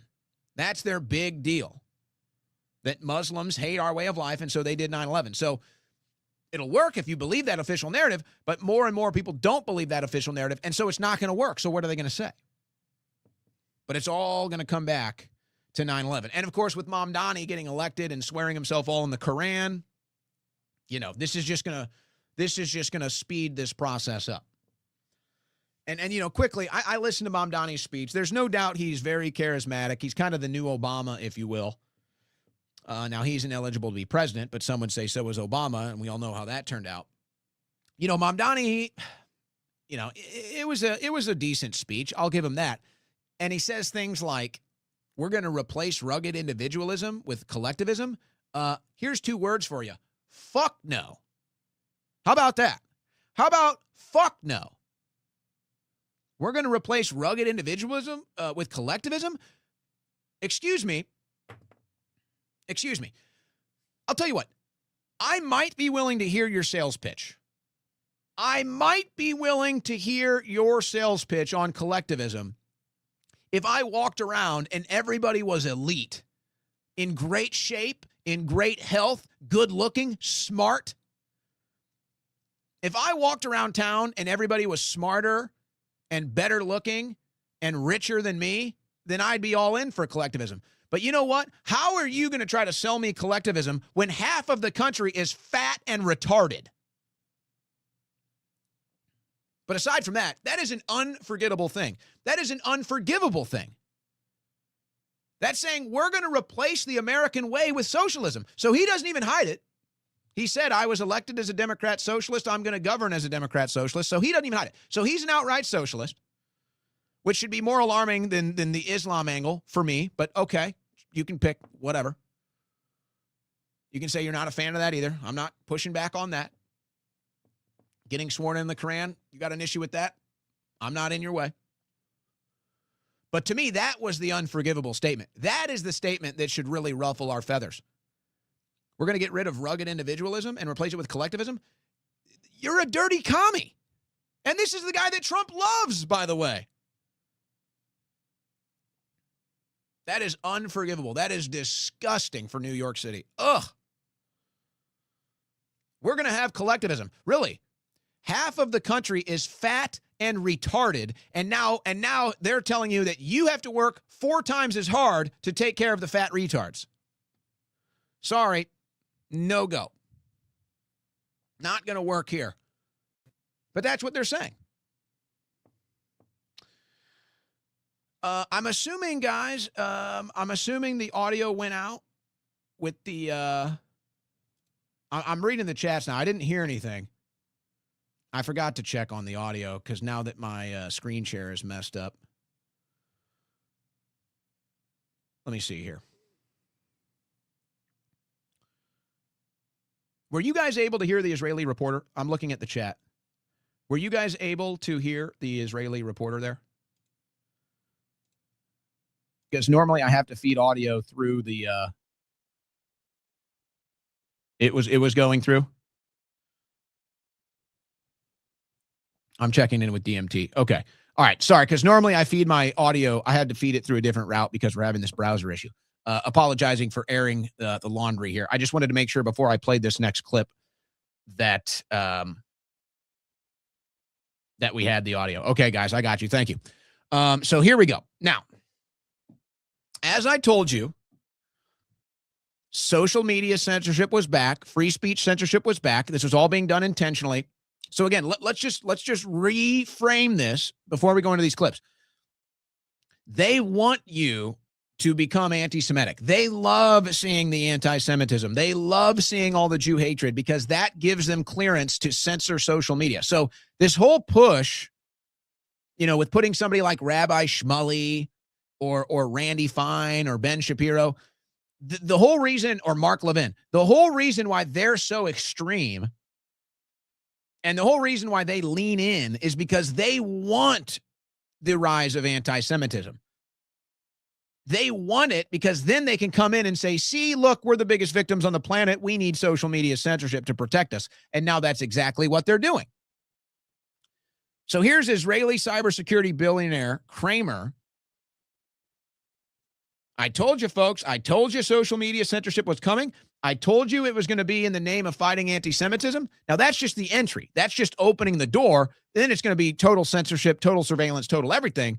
They're just using anti-Semitism now because it's the easiest route to go, especially considering what Israel is doing in the Gaza Strip and what traders like Randy Fine and Mark Levin are doing here, it's so easy to cause all the anti-Semitism and then come on the back end and say, see, we have to do this. Problem, reaction, solution. The Pied Piper. So here they are. Now they're coming out and saying it.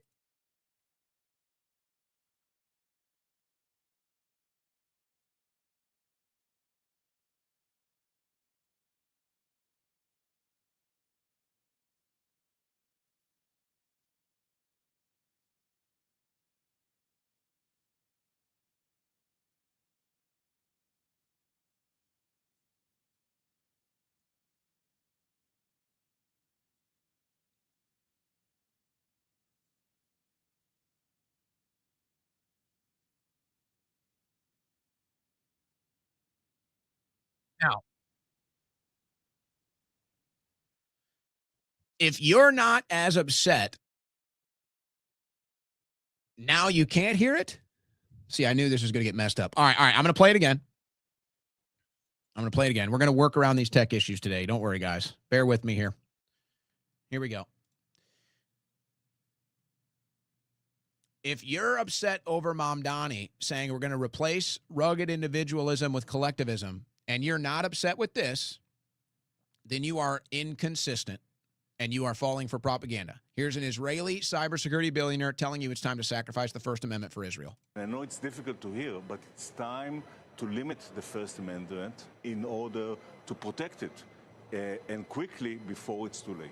What do you mean? I mean that we need to control the platforms, all the social platforms. We need to stack rank the authenticity of every person that expresses themselves online and take control over what they are saying based on that ranking. The government. The government should control the social media.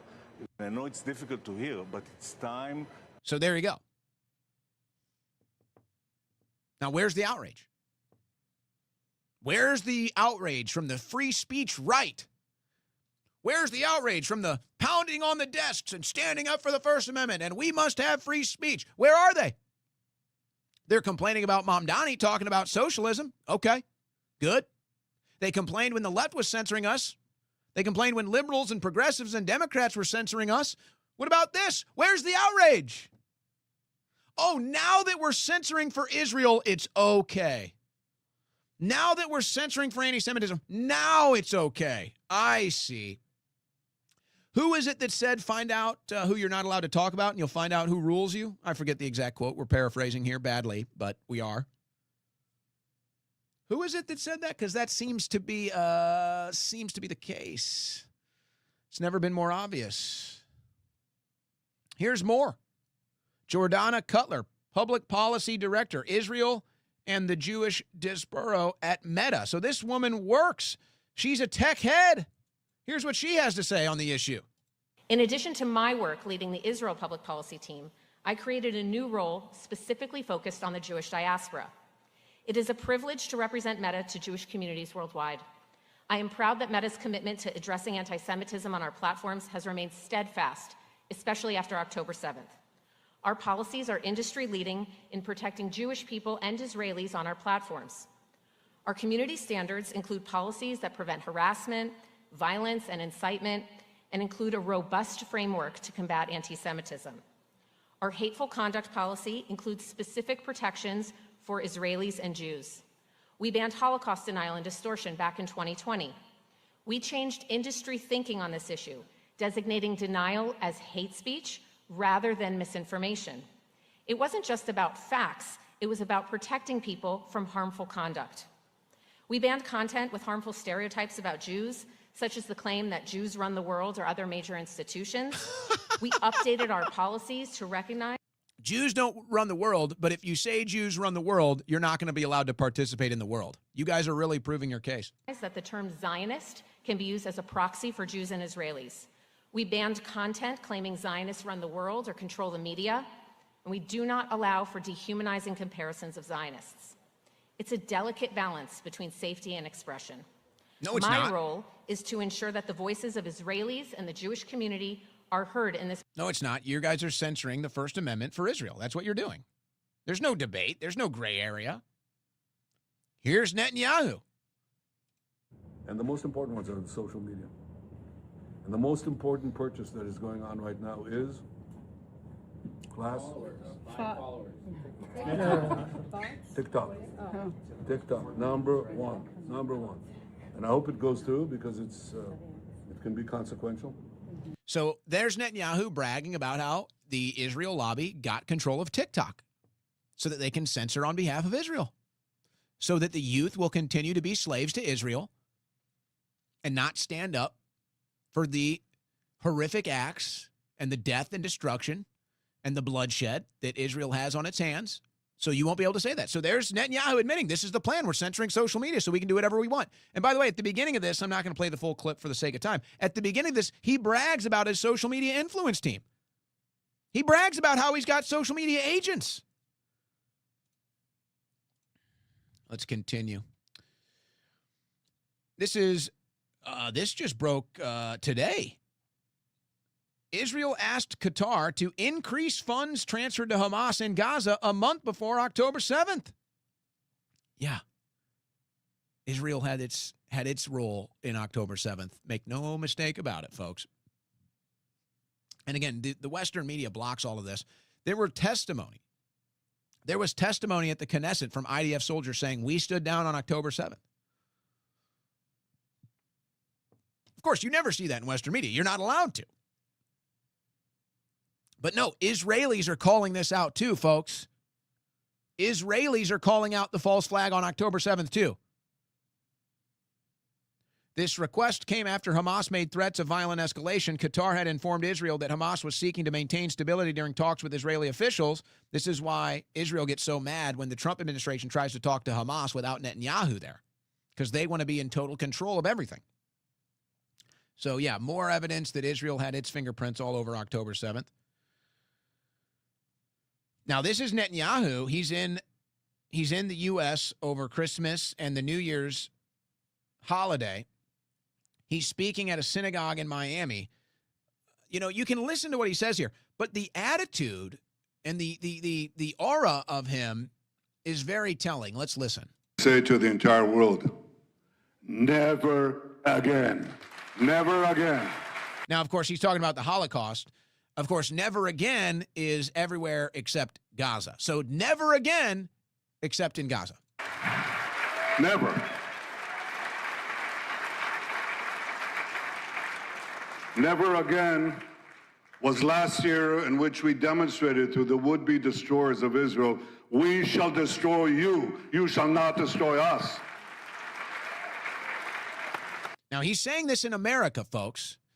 He's saying this in America. Now, let's reach logical conclusions. Let's advance these thoughts in a linear fashion and reach the logical conclusions. So he says, anybody that we view as the enemy of Israel, we will destroy. Folks, now they're just saying everybody's the enemy of Israel. If you have a disagreement on foreign policy, you're an enemy of Israel. Netanyahu wants to destroy you. Are you starting to see where this is going, folks? This is, I can't tell if it's all part of some bigger plan or if this is just pure paranoid schizophrenia. But this is what they think now. Anybody that has a disagreement on foreign policy or anybody that criticizes what the IDF is doing in Gaza, you are now considered an enemy of Israel. And Netanyahu just declared in the United States of America, where many people have that opinion, that he will destroy you. This is outrageous. A foreign leader just came into our country and said, if you have this opinion, we will destroy you. An opinion that he well knows millions of Americans have. Did he just threaten to destroy millions of Americans? That's how I heard it.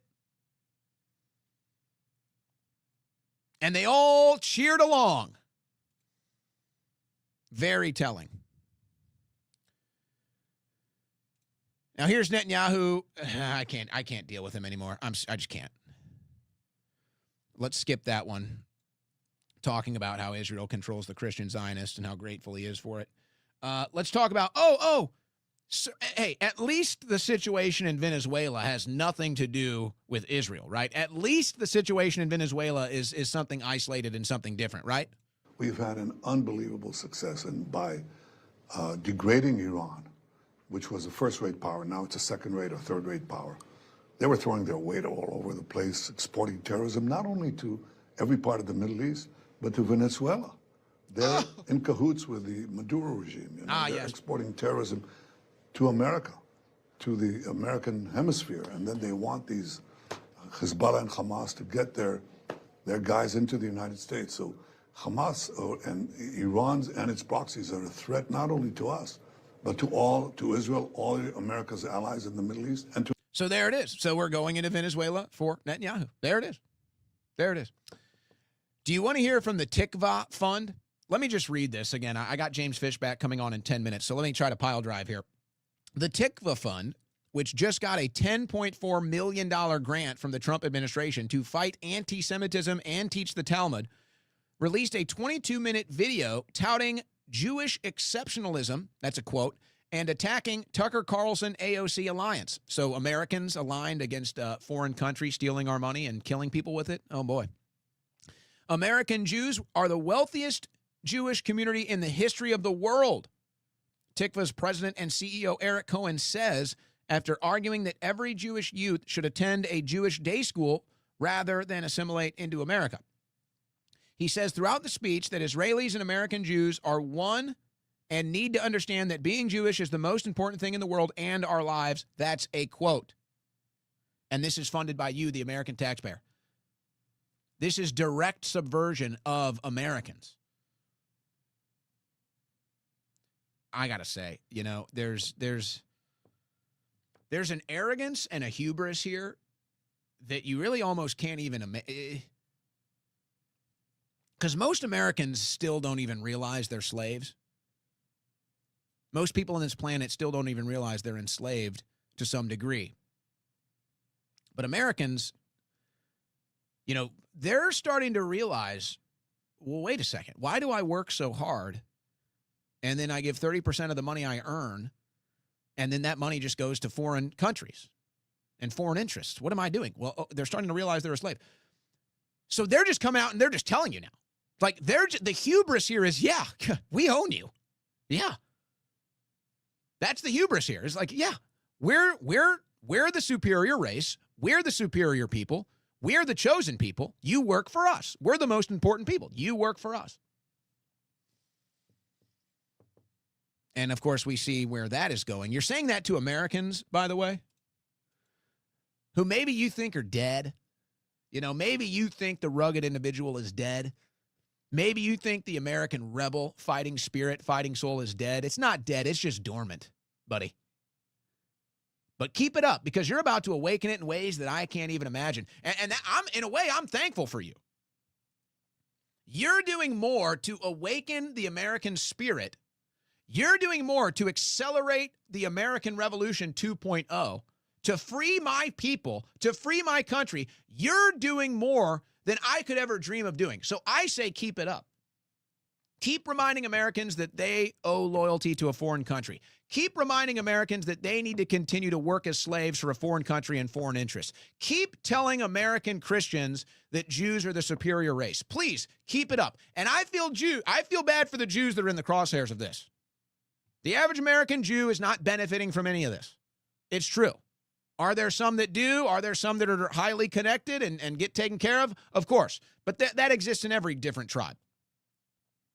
No, the average American Jew is not benefiting from this, is not involved in any of this, but now they're stuck in the crosshairs. And now they're going to have to endure what the Jewish elites are doing. Now they're going to have to endure it. They're being used as political human body shields. That's what they're doing. That's what Netanyahu is doing. That's what the Israeli lobby is doing. They are using American Jews as political body shields, trying to create anti-Semitism, trying to create hatred, so that then they can then clamp down and take away the First Amendment. It's never been more obvious, folks. You want to see the deep state? This is Netanyahu. He has been saying this since the 1980s. If not stopped, Iran could produce a nuclear weapon in a very short time. It could be a year. It could be within a few months. They have the wherewithal, the stored up, preserved knowledge to make a bomb very quickly if they wanted to do it. Iran is so dangerous. Weeks away from having the fissile material for an entire arsenal of nuclear bombs. They're very close. They're 6 months away from being about 90% of having the enriched uranium for an atom bomb. Iran is gearing up to produce 25 bombs, atomic bombs a year, 250 bombs in a decade. Ladies and gentlemen, time is running out. Iran will be capable of producing alone, without importing anything, nuclear bombs within 3 to 5 years. If not stopped. So there's Netanyahu, since the 80s, has been saying the same thing, the same propaganda to deceive and trick Americans into funding Israel's interest in the Middle East, hollowing out America, destroying America's future, prosperity, wealth, generations of Americans paying the price for these lies. So I'll say this to President Trump. President Trump, if you really sold us out to this rat liar, I can't even believe that you would do this to us. I can't even believe it. It's so shocking. It's so against who you're supposed to be and what this movement is supposed to be. It's beyond heartbreaking. Screw heartbreaking. This is just like, it's so cold and heartless that you would sell us out to this liar. And you have to know better. If you're getting blackmailed, I guess that's a different situation. But I'll just say this, because look at results. The result is that the Israeli lobby has never been more exposed. The result is that Netanyahu has never been less popular. And the result is we finally have a serious push from both the left and the right to stop funding Israel. So that's the result of all of this. And if President Trump is cozying up with Netanyahu and doing all of this to expose Israel and expose Netanyahu and expose the Israel lobby, then I'll tip my cap. I'll tip my cap and I'll say, greatest showman on earth, art of the deal, Donald Trump has done it again in ways that nobody could ever imagine. But if Donald Trump has sold us out to this liar, this rat, he will go down as the worst president in the history of this country, and he will go down as a bigger betrayer than Barack Obama. If that's the legacy Trump wants to leave, and maybe he doesn't care. Maybe he's looking at it because they know it's all going to collapse. You know, if you look at this from an elitist mindset, they know it's all going to collapse. They don't care about you. They don't care about the poor people. They don't care about the peasants. They're about to own everything. They're about to own all the data. They're about to own the entire internet. They're about to own all the currencies. They're about to own all the strategic land. So they really don't give a damn what you'd say or do. You're nothing. You're a peasant. You're a slave. You're nothing. So he might just be like, hey, I don't give a damn what these people think. But they will know. They will know. They'll know what happened. It's really sad state of affairs, isn't it? Iran officials warned Trump of red line after his threat to rescue protesters, so now we're saber-rattling with Iran. You know, just as unhinged as I think the Israeli lobby is and what dastardly deeds they'll do for their cause, so will Iran. And imagine if Iran thinks its back is against the wall and the Iran regime thinks its back is against the wall, and imagine if they think it's all over. What do you think they're going to do? This is not good for anybody, folks. They're trying, and Iran and Russia, they have been so, I don't think patient is the word. Like Russia could destroy Ukraine. Russia could have taken Kiev years ago. Putin has been very soft on this issue. Same with Iran. Iran could have wiped Tel Aviv off the map a couple months ago. So imagine if Iran just says, hey, you know what? This is it. Here's our sanction option. I don't want any of this. This is so bad. I can't believe that America has gotten involved in this. It's so depressing. It's so upsetting. Folks, 250 years of American grit. 250 years of American legend, 250 years of American prosperity, all being put on the table to advance the cause of Israel. Everything, all in, everything.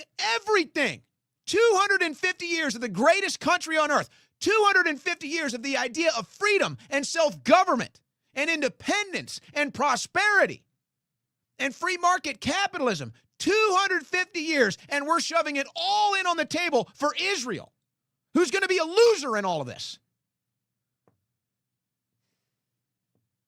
Sorry. I'm sorry about that. It's just really fired up. All right. All right, we got James Fishback coming up. He doesn't shy away from this stuff. So I want to talk to James just about his campaign, what he's looking at for the midterms. By the way, he had a campaign event. I'm kind of going to lead it with this. We'll see where it goes. He had a campaign event, and they shut down his campaign event, and I haven't really seen the follow-up from that yet. So let me get James connected here. We'll take a short break, get connected with James Fishback, be right back on the other side. You're listening to the Owen Report on the Win Network.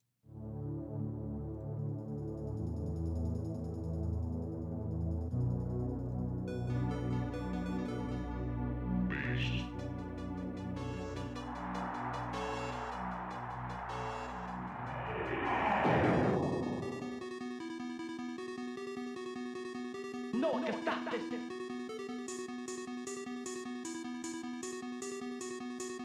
No one can stop this.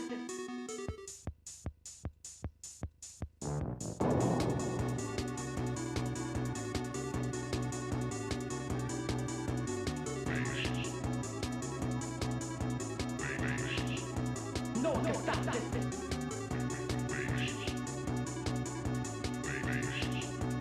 No one can stop this.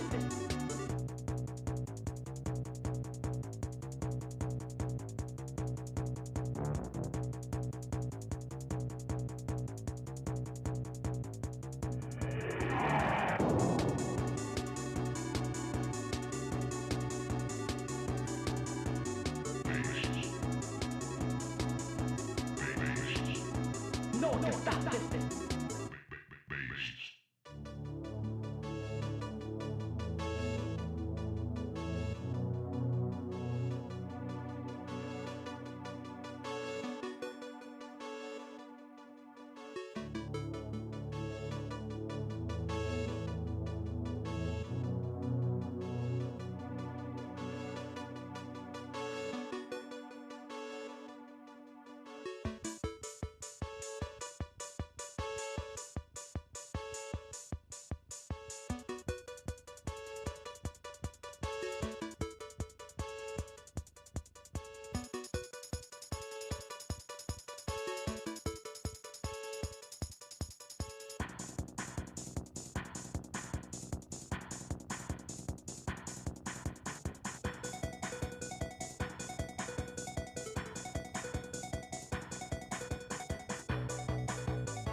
No one can stop this.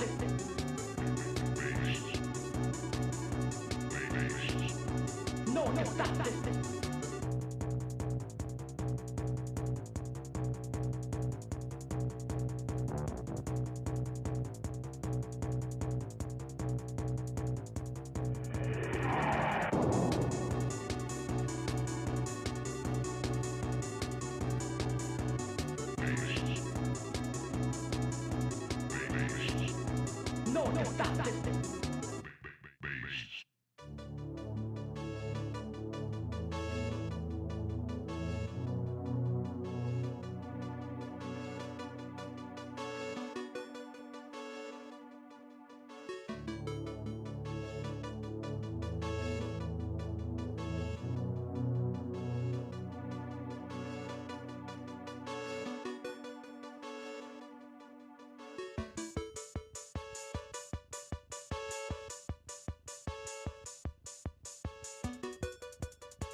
All right, guys, have not heard back from James.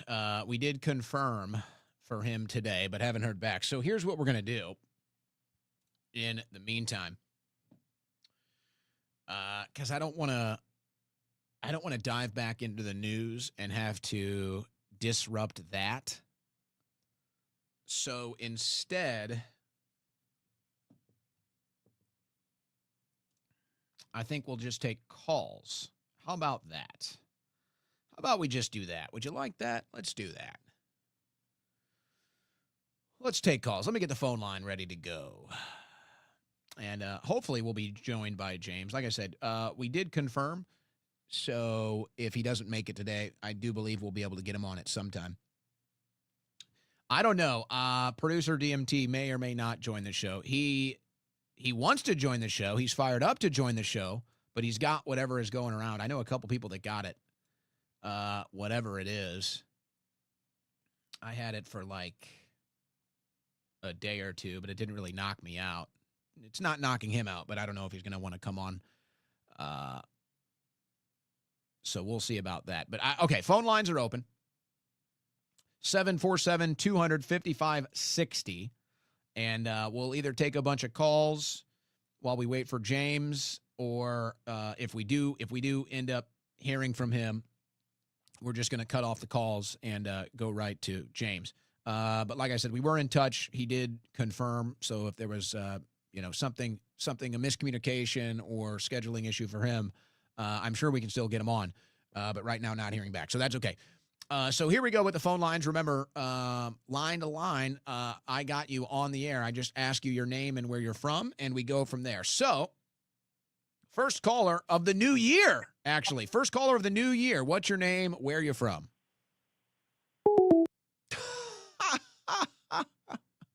I really wanted to know who that was because I know the area code. Why did you chicken out? What are you so scared of? You just don't you talk? All right. We got somebody else. First caller of the year. What's your name? Where you're from? Don, Orange County. Happy New Year. All right, Don, go ahead. Hey, good job on Piers the other night, man. Oh, thank you. You're talking about my YouTube channel. I'm so glad that you have followed my YouTube channel. Everybody go follow the Owen Report on YouTube. Appreciate that. Yes, absolutely. I was I was kind of laughing at first, but that lady, the black lady, reminded me of Milli Vanilli, how she was. It looked like she was just lip syncing all the talking points, and I couldn't believe how retarded that lady was, man. She wasn't ready for me. She was not ready. No, she didn't want no smoke, dude. She just kept looking at. And you know how? Did you see how she virtue signaled you at the end? She would have never have forgot your name or not addressed you, and the fact that you didn't address her. And I was just like, come on, you didn't just answer the damn question. Well, and it's not even fair. And by the way, he's talking about a video. You can find it on the YouTube channel.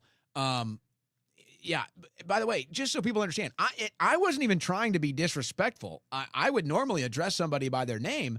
I joined basically, they got me connected in the middle of the show. I didn't get a script. I didn't know who else was on. So I'd never seen or heard of this woman before, and she's like scolding me. I'm like, I just got here. What are you talking about? I don't know your name, and I really don't. And you know what? I really don't care. You know what I should have done? I blew it. I should have said, oh, I'm sorry, what's your name? It doesn't matter what your name is. Oh, man. It doesn't. That would have been legendary. Hey, Don, I appreciate your call. Good to hear from you. First caller of the year. How about that? Don likes that. Don is going to carry that. He's going to carry that medal, first caller of the year. And it's because somebody else bailed out. Somebody from my hometown, I would say, by the area code. But I guess I don't know. I guess we'll never know. Next caller, what's your name? Where are you from? Ryan from Arizona. All right, Ryan, go ahead.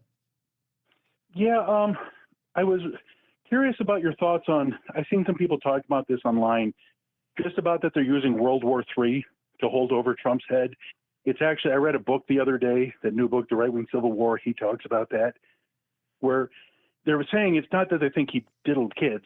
They think there's so many people they have diddled kids, so much control and leverage with the banking that, quite frankly, they're just basically holding a gun to every American's head and saying, we're going to let you get out of World War III to save America. Well, hold on. Let me pause you right there. Let me pause you right there. And it's interesting. There's two interesting takeaways from this. Mm-hmm. Now, let's look at it through a different lens. And this is obviously a hypothetical, but I think given all the other current circumstances, maybe it's not such a low percentage possibility. What are the chances that Netanyahu says, look, Donald, if you don't do this, I'm going to nuke Iran, or I'm going to nuke this place, or we're going to nuke somebody, or everybody's going to get a nuke. And so Trump said, all right, I'm going to do it. Don't nuke anybody, please. And so maybe when Trump says, hey, we stopped World War III, maybe that's because he stopped Israel from dropping a nuke. Now, that's a hypothetical, and you can decide maybe a high potential, low potential. But that's a hypothetical, and I hear that from that context, and I think, oh, maybe he could have meant that. Now, did you see the latest story from Marjorie Taylor Greene over Christmas break? I don't think so. I usually follow her pretty close, but fill me in. So I don't remember the outlet. It might have been the New York Times. It was a big outlet. They did a piece with Marjorie Taylor Greene, and basically she was saying kind of the same assertions that you're making, but basically how when she was trying to apply pressure to the administration, and now Lauren Boebert is going through the same process. I've got a news story on that. I may get to it today. But when Marjorie Taylor Greene was trying to apply pressure to the administration to get the Epstein files released and to go through that path of let's say, they say it's the most transparent administration. So when she's trying to go for that transparency, she asserts that Trump said in some way, shape, or form that if we do this, it'll bring down the country, it'll bring down the banking system, and basically saying that if you do this, all of my friends are going down with the list. So it goes right along with what you're saying. And I've never said that Trump did anything illegal with Epstein. I think if he did, we'd all know about it by now. So I don't think Trump ever did anything illegal. Now, he was obviously friends with him and probably enjoyed being around all the beautiful women and the options of beautiful women with Jeffrey Epstein that he had access to. But I don't think Trump was using Epstein's money laundering services or financier services. I don't think Trump was interested in underage girls. So I don't think that any of that is going on. Now, whatever the new thing is going on with Netanyahu, who knows? But yeah, Marjorie Taylor Greene basically said Trump told her that if we expose this Epstein list, all of my friends and all these powerful people in America are going down, and so we can't do it. Now, you and I hear that, and we say, Good. That's what we want. But these are Trump's friends, so he doesn't want it. Well, he basically just takes that one step further. Hello? Yep. Hello? Yeah, are you? All right. So there you go. Next caller, what's your name, where you're from? Callers are rusty today. It's all right. It's a new year. We've been off for 2 weeks. We got the next caller. What's your name, where you're from? So weird. Like, I hear you on the phone. Like, you're there. Hey, Owen, can you hear me? Go ahead. Can you hear me? Yeah, I can hear you. Hey, this is Brett from Georgia. All right, Brett, what's on your mind?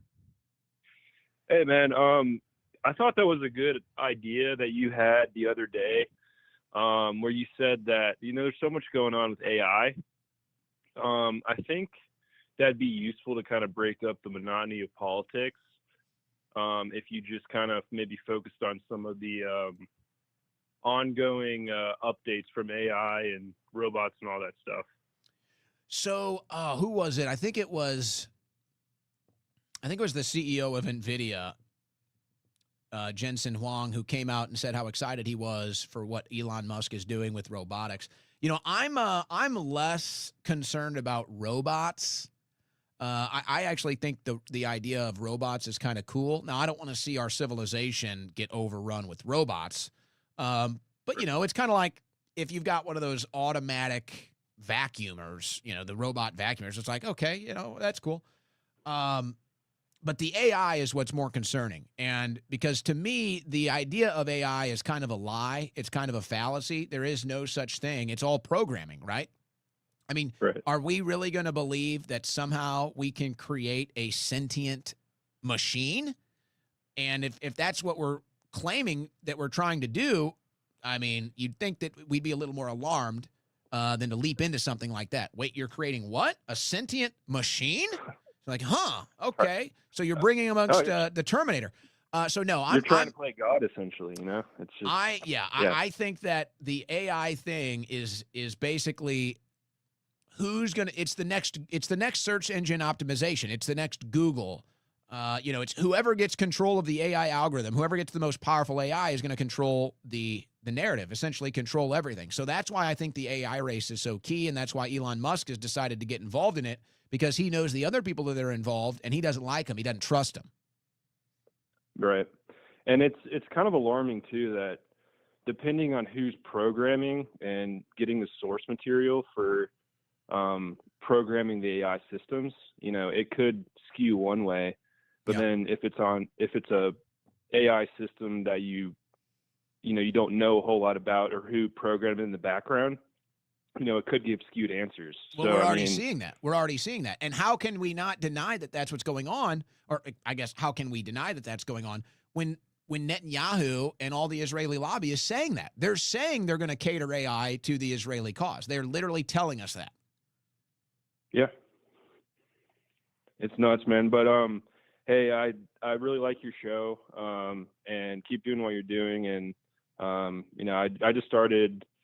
just followed your YouTube channel about a month ago, follow you on X and everything. Just want to say you're doing a good job. Thank you. You explain things really well, so I appreciate it. Appreciate that. Thank you for the call. Hope to hear from you again. Next caller, what's your name, where you're from? Next caller, what's your name, where you're from? Hey, Owen, this is Albert from Pennsylvania. Happy New Year, man. All right. Fake Albert gets through for the first time in the new year. Okay. What you got? 2026, my man. It's going to be a good one. Just congratulate me and my team. We just got 2 million pre-seed for the startup, man. So I'm really, really happy about that, Owen. And it's going to be a good one, bro. I like your direction on Israel and all the stuff going on in the media and all this. Just keep up this new vibe. I like it a lot. I'm going to let you get to the next call. Staying alive. We're staying alive, they might say. Next caller, what's your name? Where are you from? Hi, Sarah from Florida. All right, Sarah, what's on your mind? Hey, so we have Governor DeSantis. I think he's pretty awesome as a governor. I know he's kind of a bust on the presidential run because his personality sucks, but I think we can all agree probably would have been a good choice. He's talking and piping up about the property tax cut. Are you familiar with that? Yes, he's been talking about that for some time now. Yeah, so he's talking about it nationally, but he hasn't implemented it here in Florida. And then we have this new guy running for governor, and he's talking about implementing it. I'm just not sure why that's not picking up traction, because I have a house here. My property taxes are through the roof. So my house is worth like $500, and my property taxes are $3,200. Mm-hmm. And we're a military family, so that's with the homestead exemption, that's with the VA, and our taxes are still through the roof. So I'm just not sure why that's not gaining any traction. I think Governor DeSantis is pretty cool, but I'm not really sure. Is there any hope to get property taxes eliminated? It's theft. Well, so have you seen this trend over Christmas break? We saw the trend of a tax strike for 2026. Have you seen this? Yeah, I voted on that I would absolutely love to do that. I mean, and it's I don't know about you. I know, like, being a military family myself, it's kind of a dangerous situation. Sure. Because everything we do is under a microscope. Sure. And we live in the Panhandle. My husband's a pretty significant dude in the military, and he's incredibly frustrated. I feel really bad for him because he gets up with less of a sense of purpose.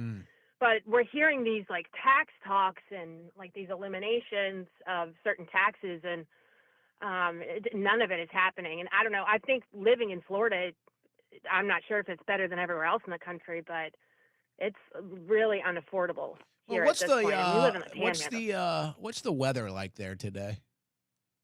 Well, it's been cold. It's been cold. It was in the 20s in the morning, and I want to say it was about 60 degrees. Are you in the Panhandle? This morning. Yeah. Okay. Well, so we're basically in Alabama. Yeah. Right? All right. I was going to say that So- you had to be if that's what your weather was like. I can't. They have these climate prediction markets. You can literally gamble on the weather. So I pay attention to this stuff more than ever.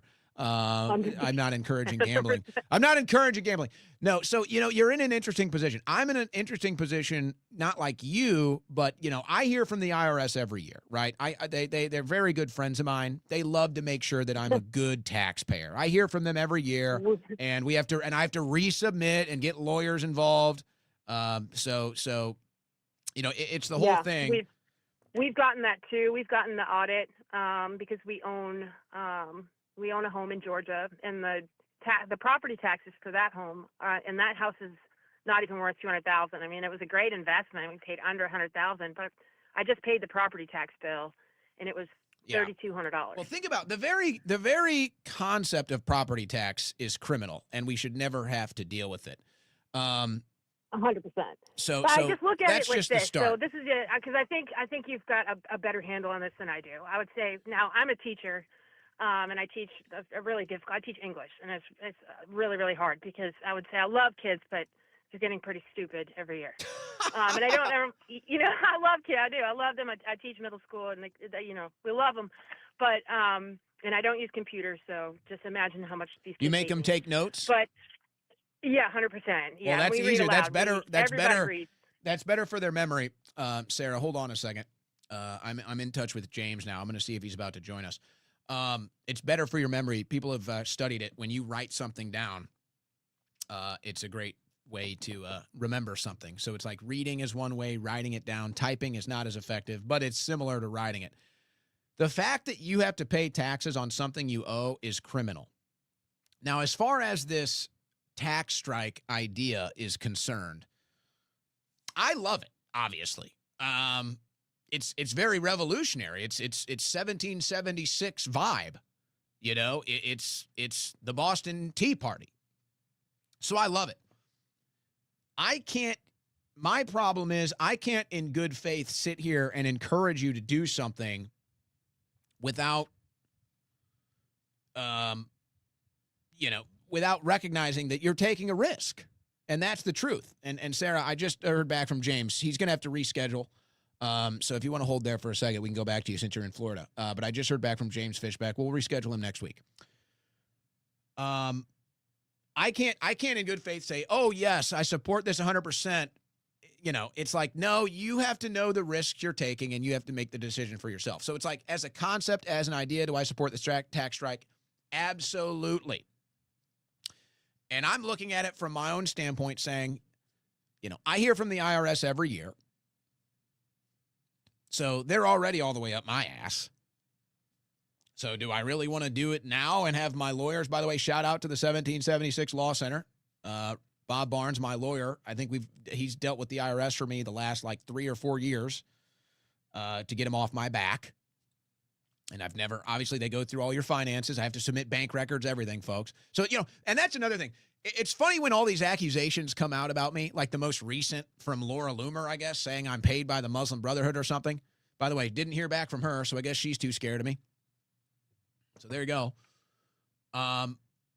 It's like I had to submit. When I went through all these lawsuits, I had to go through net worth discovery, folks. These lawyers that want to destroy me have literally combed through every single one of my bank accounts. And I have to submit the same crap. I have to submit my same financial records to the IRS. There's nothing there. Just as an aside, it's just funny. When I see all of these people accusing me of things, and I'm like, do you understand that there are people, that multiple parties that want to see me destroyed have combed through my bank accounts multiple times? There's nothing there. They tried to come at me. One of these legal groups tried to come at me and sue me for millions of dollars. And then they comb through my bank accounts. They see I don't have a bunch of money. They drop the lawsuit. See how that works? Anyway, that's just an aside. It'll be curious to see how much traction. Now, there's no doubt this tax strike has some traction on social media. And I do think there will be people that participate. The question is, it's like, is there a threshold of participation that will determine whether it's successful or not? Now, is one person going to make a difference or not? I don't know. Like, if I decide I'm not going to do the tax strike, does that matter? Will I feel like I've not done my patriotic duty if I don't do the tax strike? Because the tax strike is the most obvious thing. Now, the issue is that most people pay taxes without even realizing it. Most taxes are just subsidized out of your paycheck, and so you have to refile. So you'd have to refile in order to not be W-2 if your employer would even allow it, so that you don't get your money taken out. So there's a bunch of different things that need to happen. So it's like part of you just says, Boston Tea Party, just do it. Don't even think about it. Just do it. Just fuck them, do it. Tax strike. And then another part of you says, well, maybe we should really think about how we want to do this if we're going to do it. We need to think about how we want to do this. We need to really coordinate this so that it has maximum impact. Or there's the other theory of thought is, if you don't, then they're going to come after you and they're going to destroy your life. So I don't know where to go. I really don't. We're going to be monitoring this. It's still early. We're not really in tax season yet. So we still have some time to calibrate this. But it's long overdue. Property taxes are theft. We should just make a flat tax or a sales tax. I've said this for years. The solution, it really is not even a flat tax, but a flat tax might work. But the real solution is a sales tax. And that's it. All we have is a sales tax. Nothing else, just a sales tax. And if you think about it, it works out for everybody. It works out for the people that like small government because you don't have all of these necessary taxes that you can't avoid. You only get taxed when you buy something. So you can choose how much you want to buy. It works out for the left because they want to tax the rich. Well, who do you think spends the most money? The rich. So they'll pay the most taxes. So I would go with just a sales tax. Now, and we don't need this massive government to fund anyway. So that's the big thing, is we don't need to be funding this massive government. That's why Doge was so important. So there are things that make sense when it comes to tax reform. What's unfortunate is that Trump doesn't even seem to be on our side. It's like, it'd be nice to have Trump on our side with this issue. But he's not. He's nowhere to be found. And I guess that's because his donors love the tax revenue that gets sent to their foreign country of loyalty. But it's outrageous. Honestly, an American making under like $500,000 a year, An American making under $1 million a year shouldn't pay a dime in income tax. Not a dime. No American should pay property tax, ever. So this is part of the Great Awakening. This is part of the slave class waking up. Let's see what traction this gains. Let's see if Ron DeSantis decides to lead with action and actually cut state taxes. That might be a determining factor where it all goes. But it's like, who wants to step up and own this moment? That's what I don't understand. It's like, is there a single American patriot opportunist, and maybe it's James Fishback? I don't know. Is it Marjorie Taylor Greene? I don't know. Who is going to be the American patriot opportunist that stands up and says, it's time for a tax revolution? It's time for Boston Tea Party 2.0. It's outrageous how much Americans pay in taxes. We're taking a stand together. I stand with the American people. If you do a tax strike and you hear from the IRS, we will close your case, or maybe we'll just abolish the IRS together, altogether. We'll just do that. It'd be nice to hear from Trump, but I don't know. You know, all the gatekeepers around Trump might not even let him get this information. Let's consider that, too. All right. So as I said, I just talked to Fishback. He's going to have to reschedule. He got caught up. So we'll reschedule him for next week. So I'm going to take one more call here, and then I'm going to finish out with the news. We'll give DMT an opportunity to come on. Like I said, he's sick. So he was chomping at the bit to come on earlier today when we were talking some business.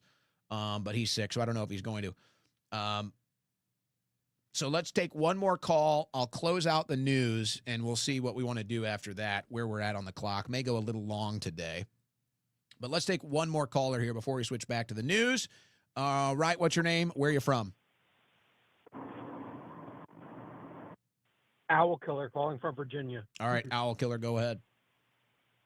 Hey, man, so did you happen to catch Mom Dami getting sworn in today, talking about collectivism over individualism? Yes.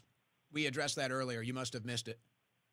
Yeah, I missed the probably the first 20 minutes of you today. So the left is, I think the right just needs to come to an honest, like, a realization of something. The left is going to run off the spectrum as far as give you as much free stuff. We're going to take care of you from cradle to grave.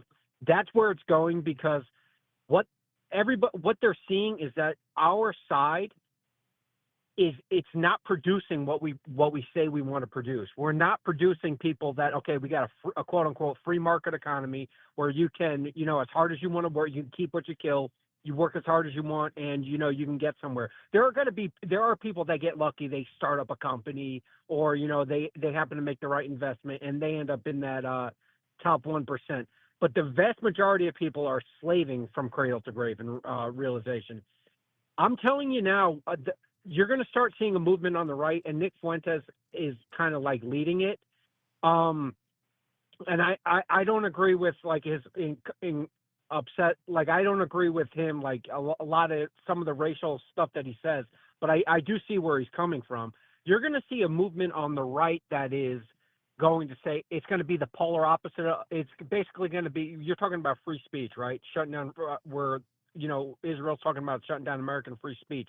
The right is basically is going to have a counter movement where it's going to be, we're going to shut down the left speech. We're going to shut down everything they're talking about. And we are going to actually take care of you in a sense. Like, I don't see anybody on the right coming to the realization that we don't have, like, our form of government's not going to last much longer. You can have a republic when you have an actual small government. The people pretty much have the same religion. They have the same outlook on things. You can't have it where everybody's at each other's throats and you want to play empire. It doesn't work. That's why was it Samuel Adams that said that the Constitution is only fit for religious and immoral people? That's our form of government. The way that we're operating it just can't go on. Well, that's why it's so upsetting that Trump is not just slashing the government and just whittling it down to nothing. He's not draining the swamp at all. He's not arresting the deep state. Well, at least he hasn't yet. And I thank you for the call. I will say I don't see the right censoring the left speech. I don't see that at all. I see the right censoring the right speech. That's what I see. I see the right getting engaged in censorship on behalf of their Israeli lobbyist donors. That's the only censorship I see the right engaging in. And I don't even think that's me saying I see it or it's a prediction. They've said it. They're now public about it, that that's what's going to happen. So, no, I don't see the right wing ever trying to censor left-wing speech. But I do see the right wing censoring any speech critical of Israel. I do see that happening because they're saying they're going to do that, which is totally un-American.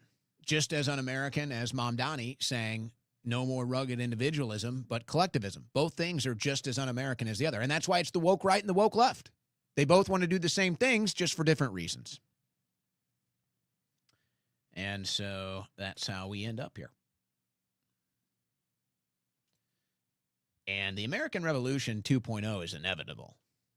It's just it's just a matter of the landscape when it happens, the leadership when it happens, who's united when it happens, and then what is going to be the one thing that starts it?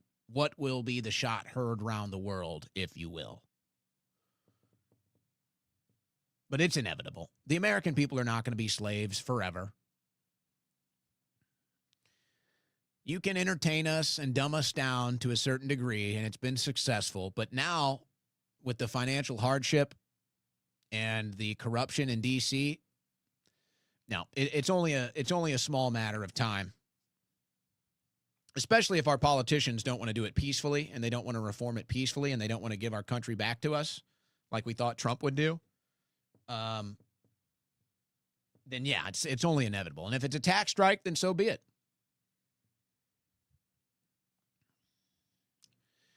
I wonder, because I don't see anybody on the left encouraging the tax strike or talking about the tax strike. I haven't seen that yet. That'd be a nice thing. It's like, hey, if you want to defund Israel, stop paying taxes. Now, they'll just print money. They'll just print money for Israel anyway. But that'd be fun to see.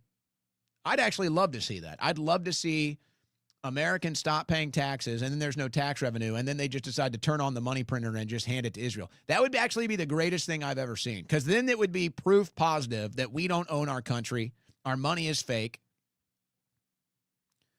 and that the American people are forced to work and suffer for Israel's benefit when they could have just printed money for us, and instead they just do it for Israel. So that'd be pretty incredible. I'd like to see that. I got to say, that'd be fun. Wouldn't you like to see that? Would that be a good time? Seems like that'd be a good one. Okay. Forgot my screen share was down. So we go back to the side monitor. Folks, we had there's a weird browser glitch today. So instead of resetting my whole system, I'm just putting the news stories up on the side screen instead of screen sharing today. All right. Yeah, first show of the new year. We got some little tweaks, some little spots that got a little rust on them and need a little oil, need a little love, tender loving care. We'll get it all fixed by Monday. Don't worry. Here we go. Why Somalia's oil deal with Turkey is facing growing backlash. Now, this was from earlier this year. This is from April of 2025, rather, not this year. So basically, Somalia and Turkey found oil in Somalia. And Turkey was making deals with the Somali leadership to, extract this oil and get it to the market. So Somalia would benefit and Turkey would benefit. Oh, Turkey discovers 2 billion barrels of crude oil in Somalia. So they're working this deal. Turkey, who's not very friendly with Netanyahu. So there's this oil, very strategic location, a bunch of oil. And so this is all happening last year. And here comes the Trump administration. Here comes the Netanyahu regime, and that's their land. That's their oil. Don't you see? Somalia isn't allowed to have that oil. Turkey isn't allowed to make a deal with Somalia. That's Netanyahu's oil. That's the chosen one's oil. Why Israel's recognition of Somaliland as an independent state is controversial. They're literally taking the land where the oil is, and then they're going to set up strategic military bases so that they can bomb Yemen whenever they want. You know, and it's so funny when I see this and when I hear this, and I get it. And I am on the same page, folks. They say, geez, man, you know, not everything is about Israel. Why is it Israel all the time? I just cover the news. And it's damn Israel every time. It's like, what do you want me to do? It's like if a quarterback keeps throwing interceptions and I'm like, oh, another interception. Oh, another interception. Like, geez, man, you know, stop calling interceptions. Well, he's throwing interceptions every time. What do you want me to do? Everything this administration is doing somehow ties back to benefit Israel. Every frickin' single thing. So there it is again. And what happens? Oh, the big Somali story breaks out. Oh, a bunch of anti-Somalia news is breaking as all of this is happening. Oh, none of it's a coincidence, folks. None of it. Here, let me propose a hypothetical situation. Let's propose a hypothetical that may end up with us where we're at today. So, a bunch of fraud happening in Minnesota. It's been going on for years. It's been going on for decades, actually. There's been arrests. There's been news stories, but it's never been that big of a deal. Throw it into the bucket, more fraud. There's fraud everywhere. People get arrested for fraud all the time. Somalis, Americans, blacks, whites, Jews, Muslims, everybody. It happens everywhere. But this is the biggest one ever, this one right here, right? Oh, yeah. So let me give you a hypothetical. Here's Nick Shirley.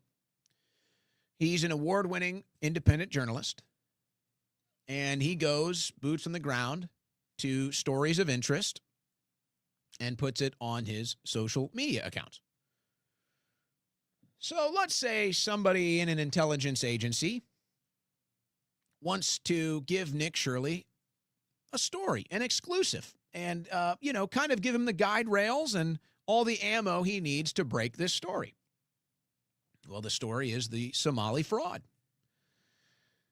So they point him in the right direction. They give him the tools. They give him the schematic. They give him the blueprint, and then he just has to go execute the play. But it's basically an intelligence agency running him out onto the field to execute the play for them. And so then what do you get? You get the biggest story over Christmas break, one of the biggest stories of the year, this Minnesota Somali fraud. And it just so happens this is all happening while Netanyahu is in town. And this is all happening when they're trying to take Somaliland with all the oil and make a strategic military base. Maybe because they ultimately want to get rid of Qatar in the region. So they want to have a base in Somalia now. So they just say, oh, it's Somaliland. It's our land now. It's Israel's land now. It's America's land now. We're going to work with these people. We're going to cut Turkey out. We're going to cut Somalia out. And now they have the backdrop of all the Somali fraud and everybody hating the Somalis. And it all happens right at the exact same time. Just a hypothetical, of course. Just a hypothetical, of course. And then as all this is going on, you got the color revolution being started in Iran, certainly with intelligence assets in the crowd leading it on, sparking it just like we see everywhere else. Just a hypothetical, of course. Of course. U.S. defends Israel's right to recognize Somaliland, although Trump refuses to recognize the self-proclaimed republic that seceded from Somalia. The U.S. representative to the United Nations has drawn a parallel between Israel's decision and the recognition of Palestine by several countries. So they did it. They ran a color revolution. They're going to get the land. They're going to get the oil. They're going to get the strategic military base. They've got the hatred for Somalia now in the background to do it. And they're also running their cover revolution in Iran so that everybody's distracted over there, and there'll be virtually zero pushback in Somaliland. I mean, you got to give it up, folks. They run these things, and they are the best in the world. There is no doubt about that. They are the best in the world at running counterintelligence operations, intelligence operations, propaganda operations, military operations, color revolutions, and propaganda aimed at you, the American people. They're the best in the world. There's a reason why they basically conquered our country, because they're great at it. And they mean it, and they mean business, and they actually care about their people. I wish American politicians cared as much about America as Israelis care about Israel, or as American Jews care about Israel. I wish Americans fought as hard for our sovereignty and the future of our people as much as Jews and Israelis fight for Israel. We'd be in a much better position. But ours don't. Ours sell us out. Ours don't care. Ours are disconnected, disinterested. They're corrupt. They're liars. They're scoundrels. They're crooks. So it's ripe ground for Israel to come in here and take it over. It's a bunch of political whores. So at a certain degree, I don't even blame Israel. I don't blame Israel for acting in its best interests. I don't blame Israel for looking at the most powerful country in the world and the political whores that run it and think, how can we leverage that for our own good? How can we hollow that out and steal everything from that to benefit ourselves? I don't even blame Israel for that. I blame our politicians for letting it happen. I blame entire generations of Americans for allowing it to happen and leaving us with this. But that's what happened. That's exactly what happened. Now, we'll see how the world responds to all of this. But there it is. And this is an 80-year-old project, by the way, called Harar Council. And you can go look at this from text. And they tried to do this in English Parliament 20 years ago. Israel has been trying to take Somaliland for 80 years. And now they finally have it. Thank you, Donald Trump. Randy Fine says there's a growing problem of an anti-Western sentiment in the Republican Party. People like to describe it as anti-Israel, but it's anti-Westernism. So this is the new one here. If you're critical of Israel, you're anti-Western, says traitor Randy Fine, says foreign loyalist Randy Fine. An absolute despicable person. I wonder if this is going to be rebuilt. Historic 150-year-old Dutch church goes up in flames amid unprecedented New Year's violence. Unprecedented. Well, it's not so unprecedented now that the third world has moved into Europe. Again, bad foreign policy of the West destabilizes the Middle East, and then the Middle Easterners move into the West and destroy the West. And the only country that benefits is, of course, well, we're all sick of saying it. I wonder if they're going to rebuild this church, though. I wonder if there's a lot of support. You didn't hear much about it. This beautiful structure, ancient, 150 years old, destroyed by fire. Didn't hear too much about this, but I wonder if they're going to rebuild it. Or maybe Christians have just kind of given up. Maybe they just don't mean it. Oh, and as all of this is going on, so we're all focused over here on the other side of the planet. Meanwhile, in our own front yard, gunman filmed targeted shooting on Lamborghini in western Mexico. 3 killed. So the cartels targeted this businessman who refused to sell out to them. And so they went and they killed him and shot up his car. I mean, folks, the cartels are basically running the country to our direct south. And Trump is pretending like Venezuela is the problem. Mexico is the problem. The southern border is the problem. The cartels are the problem. And that's our literal neighbor that we share a border with. And that's who we should be addressing and focusing on if we're going to talk about foreign policy. But no, we just let that continue because the donors don't care. And the donors got who they want to be the president of Mexico now anyway, so it doesn't matter. Businessman killed in Zapopan ambush sparks outrage. No outrage here. They don't care. There's more outrage in, over something happening on the other side of the planet. By the way, did you see this? I wish I could screen share this. Maybe we hold this over because this needs to be screen shared. Because the text of the government document here shows the Senate wants another $5.6 billion for bringing in foreigners and giving them welfare. The House wants to whittle it down to $4.3 billion. Oh. So this is all part of the new HHS funding bill, ladies and gentlemen. And the stuff that's in this bill will just, it's just unbelievable. So I'm saying, it's like there's all this outrage. And then it's our politicians selling us out every damn time. Lauren Boebert claims Trump's veto of safe drinking water bill is retaliation. This is where it's such bad news. Because it's like you want to hold on to hope that Trump is doing all of this to expose the deep state, expose the foreign lobby and all the traitors and all their foreign agents. And then he comes out with stuff like this and against Marjorie Taylor Greene, and it's just like it just removes all hope. Colorado lawmaker who pushed for Epstein files release points to bill's unanimous passage through the U.S. House and Senate, blocked by Trump. His only veto. Republican Representative Lauren Boebert has fired back at President Trump for vetoing a bill that would have funded a drinking water project in her Colorado district, implying the president was playing at a political retaliation. So, yeah, the president will gladly give Israel $8.6 billion for jets so they can go kill more people. But the president won't approve the bill from Lauren Boebert to give Americans safe drinking water. I mean, come on, man. Nothing has ever been more obvious. In all of politics, I don't think anything has ever been more obvious. Trump cuts child care for Americans, gives Israel billions of dollars. Trump cuts clean water projects for Americans, give Israel billions of dollars. All of this happened in the same week. Nothing has ever been more obvious. Now, again, reach your own conclusion. Is this Trump just totally selling us out? Is this Trump just owned by Israel? Or is this Trump exposing Israel? Is it both? So she says the only reason Trump vetoed it is because she was pushing for the Epstein list. Trump's veto comes after Boebert had pushed the administration to release the government's files on late convicted sexual offender Jeffrey Epstein. So now she gets the Marjorie Taylor Greene treatment. I mean, at least Trump is loyal to his friends. He's making sure that all of his friends that did whatever with Jeffrey Epstein aren't going to get exposed. He's definitely taking care of them. Is he taking care of you to such a degree? Not even close. But he's definitely taking care of them. He's a good friend to them.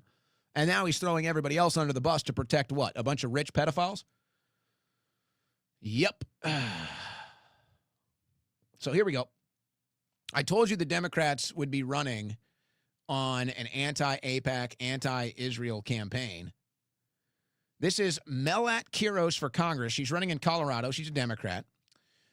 She says, my opponent has taken nearly $100,000 from AIPAC and still won't support the Block the Bombs Act. So that's stopping Israel from killing children. Even as the overwhelming majority of Democrat voters support an arms embargo. Here's what she said. Here's what she said in this interview.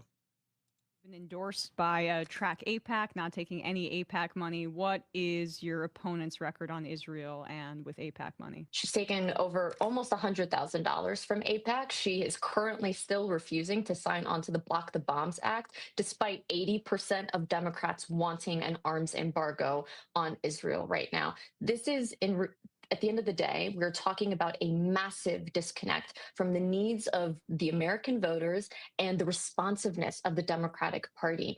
We have not delivered for people and actually listened to what the Democratic voters want since Obamacare. And even then, that was a Band-Aid addressing the healthcare crisis. We cannot allow for there to be this much of a gap in between the 80% of Democratic voters that want an arms embargo and the 20% of Democrats in Congress that are willing to sign on for it. I know that you've been endorsed by CHOQ AIPAC, not taking. I told you guys, the Democrats are going all in on anti-Israel, anti-AIPAC for the midterms. They're going all in. And I think they're going to win. Now, I don't know if that's going to be the number one factor, but it will be a factor in their victory. The biggest factor is the Republicans doing nothing and Trump putting Israel first. That's the biggest factor. But that will definitely be a factor, too. Steve Friend, FBI whistleblower, Kash Patel says the FBI arrested another ISIS sympathizer in Texas. Well, it turns out this was another FBI-groomed arrest. The FBI groomed a 21-year-old idiot to send them $40 in Bitcoin. When he wouldn't agree to build the bomb, they conned him into delivering nail polish remover as a bomb component. Kash Patel promised to end the FBI entrapments. Now he's celebrating them. Steve Friend, FBI whistleblower, American hero. Ooh, more bad news for the midterms. Democrat Renee Hardman won Iowa State Senate District with 72% of the vote an estimated 27-point Democrat overperformance compared to 2024.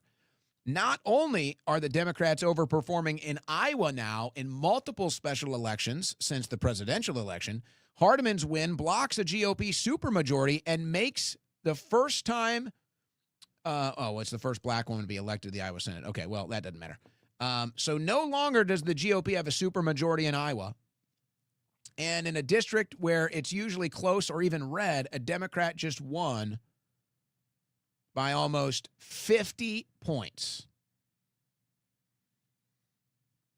Man, this administration really screwed things up bad. This Republican Party took all the power and opportunity and just gave it away. Gave it away to Israel. See, this is how we trigger them. Okay? So this is what I'm talking about now. If you weren't with us in the beginning of the show, you need to go listen to the opening hour. It's going to prepare you for 2026. This is how we trigger them. So don't get annoyed by it. We're now triggering the woke right. That's what we're doing in 2026. These people are psychotic, they're deranged, they're woke, they're soft, and they're easy to trigger. So we trigger them. It's very easy. You just say, geez, why did Trump sell us out to Israel? And watch them explode. Of course, they can't really argue the point. They can't really deny that it's happening.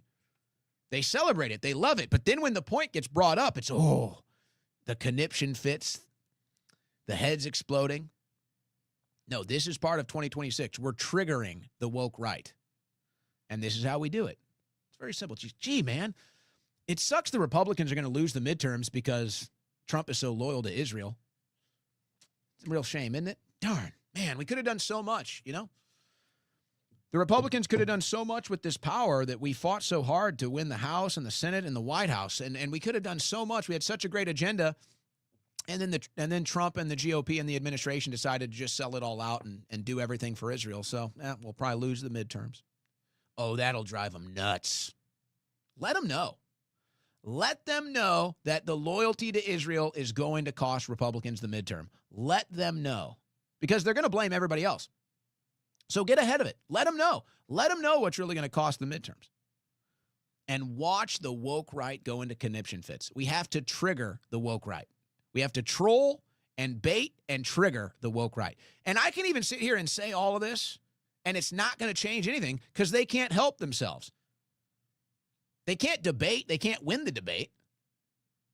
Tell me, how do you win a debate from a pro-American stance when you're defending a foreign country and a foreign agenda? You can't. You literally can't. It's the same reason why Ben Shapiro can't debate Nick Fuentes. Because just Fuentes getting on a stage with Shapiro, just Shapiro engaging and agreeing to debate Fuentes, that's him losing. He loses as soon as he does that. That's why he'll never do it. So it's the same thing.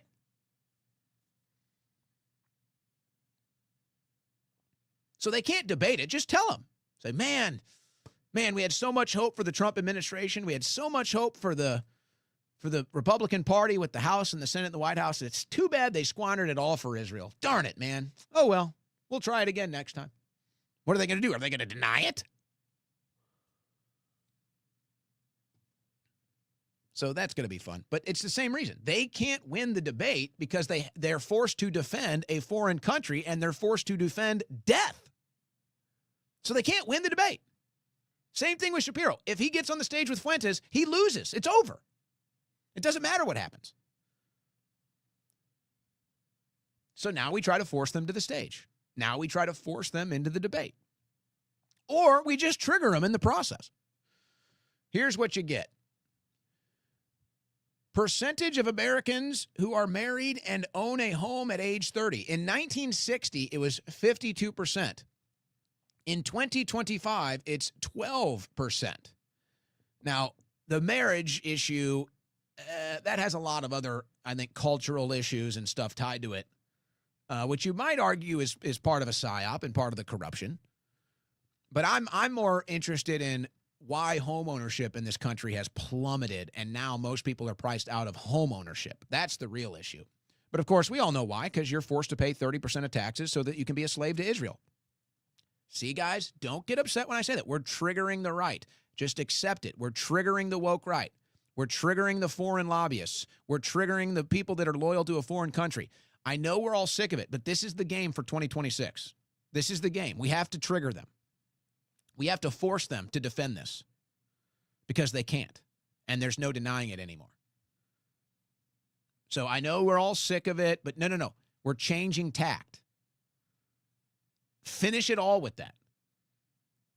Finish it every time. It's the same stuff we used to do to the woke left when we always had our finishing move. You know, like Stone Cold Steve Austin has the Stone Cold Stunner. We have our finishing move. Dang, it's too bad we sold out to Israel. Boom, hits him every time. Every time. So get over the fatigue and no. It's a new tactic now. It's a new tactic now. It's a triggering the woke right tactic. It's a triggering the foreign loyalist tactic. That's what this is. So just do it. It's okay. So here's this story out of Indiana, and this is why the Second Amendment is so important, and this is why all these new laws and regulations taking away your Second Amendment is so important. It's so diabolical how they do this, by the way. And maybe I'll tell a personal story, but Indiana man breaks down a door attempting to force his way into a house only to find himself staring down the barrel of a gun. 28-year-old Marcus Brown Jr. was shot and killed in Muncie, Indiana. Brown tried breaking in to the home of 33-year-old Daniel Songer, who was on the other side of the door with the gun. When Brown started banging on the door, Songer grabbed his girlfriend's gun because he is not allowed to possess a firearm. When Brown made his way into the home, he was shot by Songer. Now, Songer has been arrested and charged with obstruction of justice and unlawful carrying of a handgun, level 6 and level 5 felonies. Now, obviously, this is why I talk about we are a land of justice, not a land of law. Obviously, Songer should not be charged with any crimes. But this is like Daniel Penny. Daniel Penny, innocent on the subway, defending innocent people from a drugged maniac, a known nuisance, and he's the bad guy, even though he's the good guy. So this guy obviously had some sort of legal reason why he couldn't have a gun. It's anti-constitutional. It's totally unconstitutional. He has a Second Amendment right, but the law takes it from him. He's forced to defend himself and his family inside a house, but he has to use his girlfriend's gun because he's not allowed to have one. He ends up saving the day, and now he's end up facing 2 felony charges. Tell me how any of that makes sense. But let me tell you how diabolical this is. Now, I don't know all the other circumstances of this guy's situation. If somebody's trying to break into your house with a gun, maybe there's something else going on. But that doesn't mean you don't have the right to defend yourself. Let me tell you what happened to me and others that I know of. And just to be clear, this is not the case anymore. Part of me doesn't even like talking about this because it, quite frankly, is so dangerous. But I'll go ahead and tell the story. So I lost my Second Amendment right when I was going through all my legal issues, my political persecution. That's what it was, my speech crimes. So because of my speech crimes, and by the way, you can go look, I was only arrested for speech, ever. I was only arrested for speech. I was put in jail 5 times for speech. For speech, folks. That's it, for speech. So in the process of my legal battles, my persecution for speech crimes, they took my Second Amendment. For speech crimes, they took my Second Amendment. At this time, I was receiving credible death threats to such a degree that people were coming to my house and leaving me threatening messages. I documented these things. I documented them multiple times. There was zero doubt that I was getting credible death threats in multiple ways. Again, I was not allowed to possess a gun at this time. So, and there have been circumstances in similar legal proceedings where you can get, even if you have some sort of a restriction on access to firearms, that a judge will grant you some sort of a clemency if there's a good reason to do so. And so he'll say, well, you can have this or that. And it usually involves something just for personal protection or for house protection. So we made, my lawyer tried to make the case to the judge to at least allow me something for personal home protection. That's it. That's all we were petitioning for, was personal home protection. And we provided evidence that people were showing up in my house and mailing me death threats. And we presented this evidence to the court, and they rejected our petition. Do you understand what I'm saying? A judge knew that people were trying to kill me in my house and still would not allow me to have a gun. Now, thank you, God. I'm still here. Thank you, Lord Jesus, for protecting me, because my government certainly didn't. And my government wouldn't let me protect myself, my God-given right, because my government is treasonous. But that's a true story. Now, to be clear, for anybody curious, I have all my rights restored. I've got all the legal stuff done. And Trump did give me a pardon. Thank you, President Trump. So I'm fully locked and loaded now. Just to be clear, for anybody curious. Just to be clear. But can you imagine that? Now, imagine if this guy didn't have a gun. Imagine if this guy didn't have his gun and these people break into his house. He's probably dead. Him and his girlfriend might be dead. Or everything they own might have been robbed. And it would have been all because of a dirty, crooked, un-American, unconstitutional judge denied him his God-given Second Amendment right. And he probably saved his life, his girlfriend's life, and all of his property that night for doing it anyway, because that's his God-given right. And now he's facing 2 felony charges. This is how corrupt our justice system is, folks. This is how bad and diabolical these judges are. I have 0 violent crimes I have 0 history of violence, period. Nothing. There is nothing you can even find on my record of a history of violence, ever. 0, zilch, nada. Nothing has ever been presented in my life, a courtroom, anywhere, that I'm even unstable in any way, shape, or form. Never even failed a drug test. I've probably been I don't even know how many times I've been drug tested. I've lost count, dozens of times. Never even failed the drug test. And that judge said, you're not allowed to protect yourself. You have to die.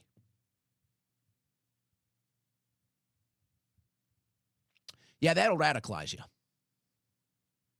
That'll radicalize you when a judge sentences you to death. That'll radicalize you. When a judge tells you you don't even have a right to defend your life and sentences you to death, that'll radicalize you. And I don't pray that upon anybody. I don't even pray that upon my worst enemies. I don't even pray that upon the traitors. Your right to self-defense is coming from God, not from me, by any means necessary. Oh, but they'll take that right from you, the American citizen, and they won't even bat an eye. They won't even lose a minute of sleep over it, and they'll sentence you to death when you've never even committed a crime. They couldn't even care less. Oh, that'll radicalize you real quick. All right, let's hold over. Let's hold over as we're almost out of time. Did you guys see Scott Van Pelt, by the way? This is probably, maybe there's a better version of this. Let me see if there's a better version of this. They did the gay kiss on New Year's. You know, they always do the gay kiss. It's this obnoxious thing we have to deal with every New Year's now. They make sure you watch some gay dudes kiss. Okay, yeah, looks like this is going to be the best version of it. So Scott Van Pelt, he's been at ESPN forever. He's probably the number one guy. I don't really watch ESPN anymore, but I'm assuming Scott Van Pelt is probably like their number one legacy guy. Pat McAfee probably has the best ratings. He's probably their top guy right now, but Scott Van Pelt, he's like the legacy guy. He's like the last guy left from the golden days of SportsCenter and ESPN is Scott Van Pelt. So he does a Scott Van Pelt show every night.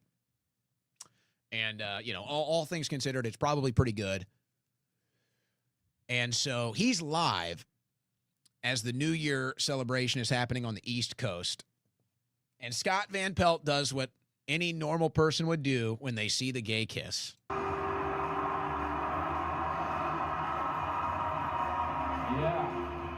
Yeah, live makeouts on SportsCenter. Get into it. Oh, what do we got? We got love in the air and makeouts. Tony and Mike on kazoos. We love you, Scott. We love you, Scott. I want to go frame by frame. This is the normal reaction. I'm sorry. Nobody wants to see two dudes making out. I don't care what you do in private. I'm not, whatever. I don't care. I have nothing against, it's not my life. It's not my concern. It's just the facts. Nobody wants to see two dudes kissing, okay? I don't even think gay dudes want to see two dudes kissing. Nobody wants to see this. But they force it to you every damn New Year. And so Scott just has the react, oh, it's so unnatural, guys. It's ugly. I'm sorry. Nobody wants to see that. A man and a woman kissing makes sense. It's like a yin and the yang. It's like puzzle pieces. It's organic. It's natural. And so he's like, oh, look at this, New Year's kiss. And then they flash two guys making out, and it's, oh, but then he realizes, oh, I'm not allowed to say anything now. So he tries to correct course, and he looks at his producers. He's like, why'd you do this to me? Why'd you do this to me? We're with you, Scott. We're with you, Scott. They all knew what they were doing. They said, hey, we got two gay guys over here. Guys, make out. So everybody has to watch you make out. And it's all about normalizing it. That's all it is. SportsCenter. Get into it. Oh, what do we got? We got. So you can see, oh, he has the visceral reaction of, oh, he's disgusted. What are we doing? It's like, yeah, we're all sick of it. Then he has to realize, oh, I work at ESPN. I got to pretend like I have no problem with this. It's all right, Scott. It's all right, Scott. We're all with you. We're all right there with you. And you know what I noticed? And this is how you know it's propaganda, folks. They've never shown two women making out. Never. It's always two men. Why is that? Why is that? Because it's an attack on masculinity. That's what it is. It's an attack on men. It's an attack on masculinity. They want men feminized and gay and weak. That's why they put all the chemicals in the food and the water. It's all right, Scott. It's never two women, by the way. Never. Never been two women. All right. Well, guys, we're almost done here. First broadcast of 2026. We pushed through the technical issues today. We're going to have everything fixed by Monday. And we're going to have some other things happening Monday, too. So in that vein, let me do this. Let me do this. And we're going to go to the Super Chats, by the way. We will do the Super Chats here in a second. Before I do read the Super Chats, though, let's see. Okay, so here's the deal, guys. At owenschroyer.store, that is the official storefront, all the official merchandise of the Owen Report, and yours truly, owenschroyer.store. I want to preview this. We have just launched the America Only hat. I think we have it red and blue and green camo. Okay, so we've got three options, red, blue, and green camo for the America Only hat. And this was some of the business I was talking to producer DMT with earlier. We have a whole new line of stuff that we're going to put on the storefront next week, but I said, let's just tease the hat today, and then we'll put the rest of the stuff up Monday. Because this is truly the final announcement. Here's the final announcement, folks. Most of the storefront that you see here is going to be gone next week. Most of the storefront that I'm scrolling through right now is going to be gone next week, and we're going to totally revamp it. So if there's anything on there that you like and you've been thinking about getting, but you're not sure, or you've been waiting, whatever, most of this stuff, I am going to keep some of the stuff. I'm not going to get rid of all the stuff. Some of the stuff will stay. But most of the stuff, probably about 80% of the stuff at owenschroyer.store right now is going to be gone Monday. It's going to be gone. And then we're going to have probably like 5 or 6 new products, new merchandise that we're going to launch on Monday after we clear the storefront. But I can tell you, the Win Network Founders polos will be gone. The Owen Report polo will be gone. Now, there'll be a new version of it, but those will be gone. Probably most of these shirts will be gone. So just keep that in mind. So I said, let's just keep it up for this Monday since it's just a Friday, whatever. It's the last broadcast of the week, first broadcast of the year. But next week, Monday, it's going to be, most of the stuff is going to be gone, and then the new merchandise is going to be up. So just wanted to give you that one last time before we switch it. All right. All right, let's go to our super chats. AU Basri says, Owen for president. You know, I got a lot of people pushing me to run for office. I don't want to get killed, so I haven't done it. But I don't know. We'll see. The hedge of protection from God, maybe someday. But I think I'm more effective here, to be honest. If I thought I could run and win, then I'd consider it. But I'd rather not risk my life for a losing endeavor. Blank 9831. All the podcasts on the right talk about the same thing every day, but offer no solutions. We have no leaders, just podcasters and YouTubers. Well, I don't know if you count me in that, but I'll accept the criticism. I don't even necessarily disagree, but I believe I do talk about solutions here. I don't believe we do nothing but negativity. We offer solutions quite frequently. We have policy solutions, culture solutions. So I don't know if you count me in that. If you do, I don't take it personally. It's fine. And there's a bit of truth to it. There's definitely a bit of truth to it. 40s kind of guy. Samoa and Puerto Rico allies neglected. U.S.'s haters got money. I'm not sure the context of that, but, you know, it's funny. 40s kind of guy. So there's a station on Sirius XM radio called Holiday Traditions that goes live on their satellite feeds for about a month during the Christmas season. It's always live on their app, but so it goes live on their satellite feed, so you can tune in on your car, whatever.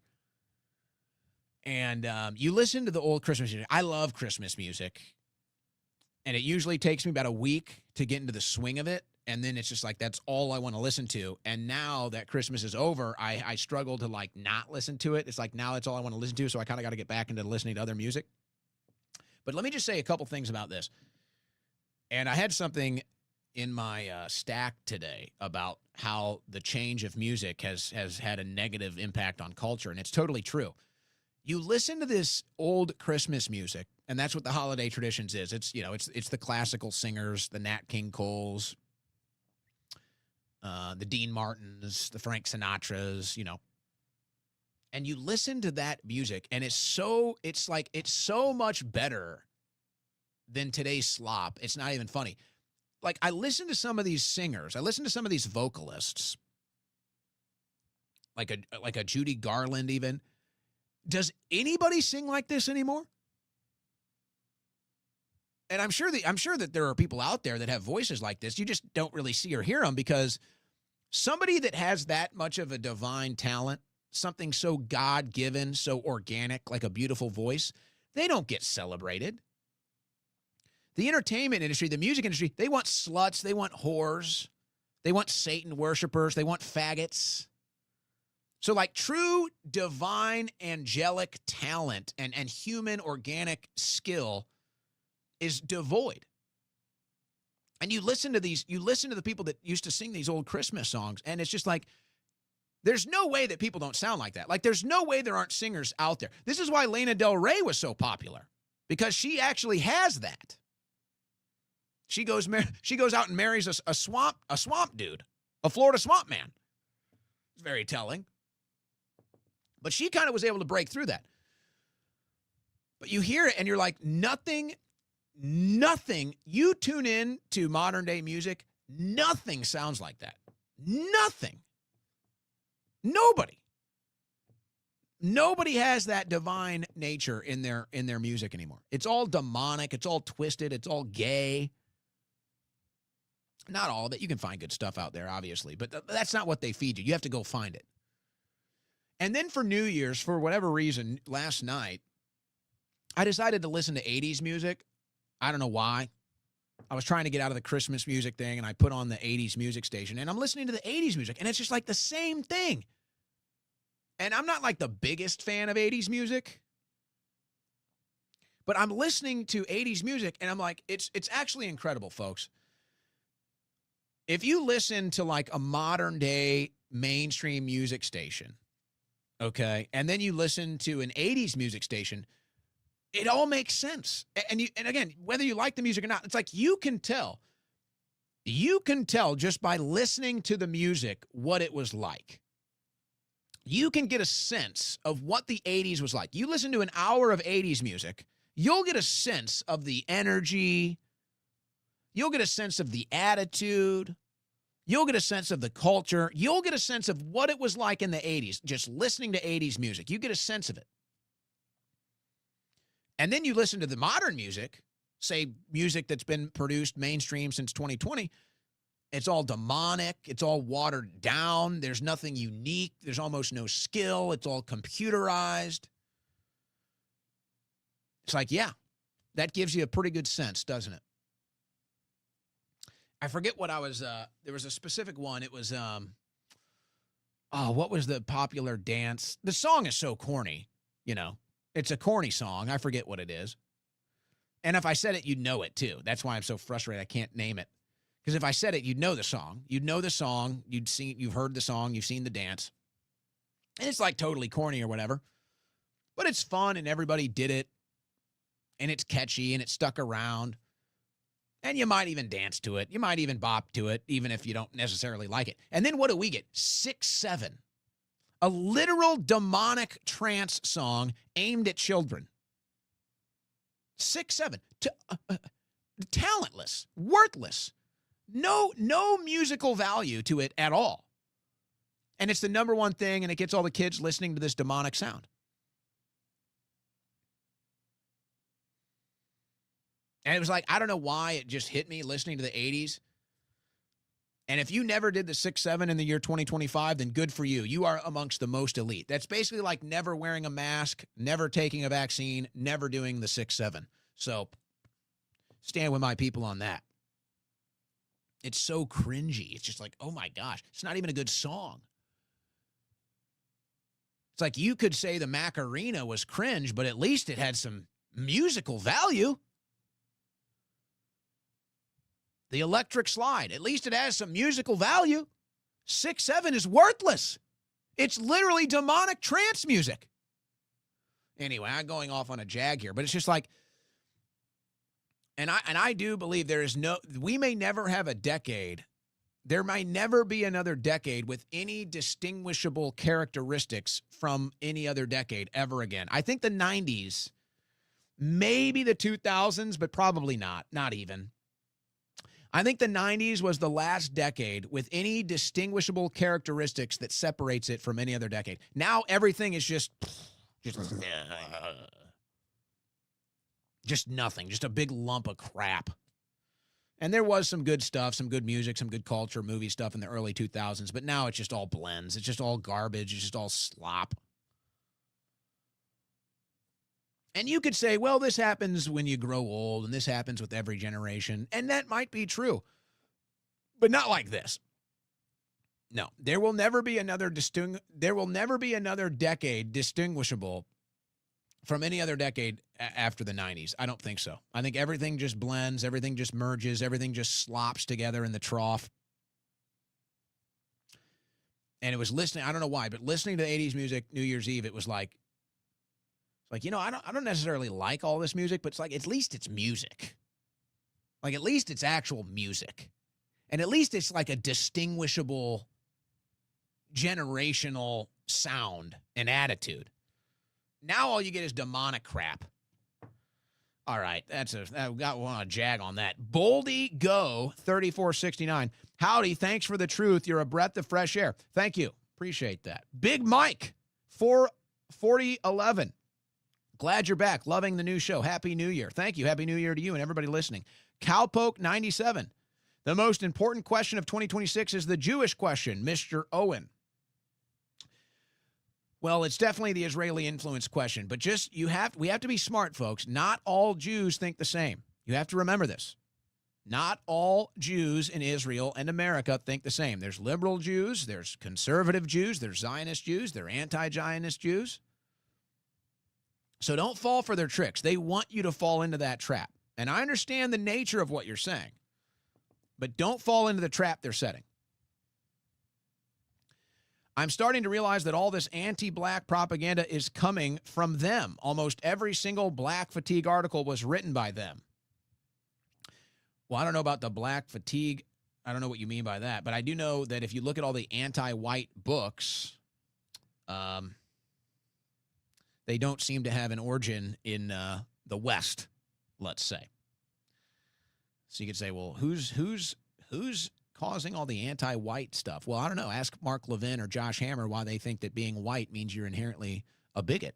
Maybe they can answer that. Maybe that explains some things. So there you go. All right, I'm going to give producer DMT. Let's see if he wants to step up. I don't know. Like I said, feeling under the weather. Huh.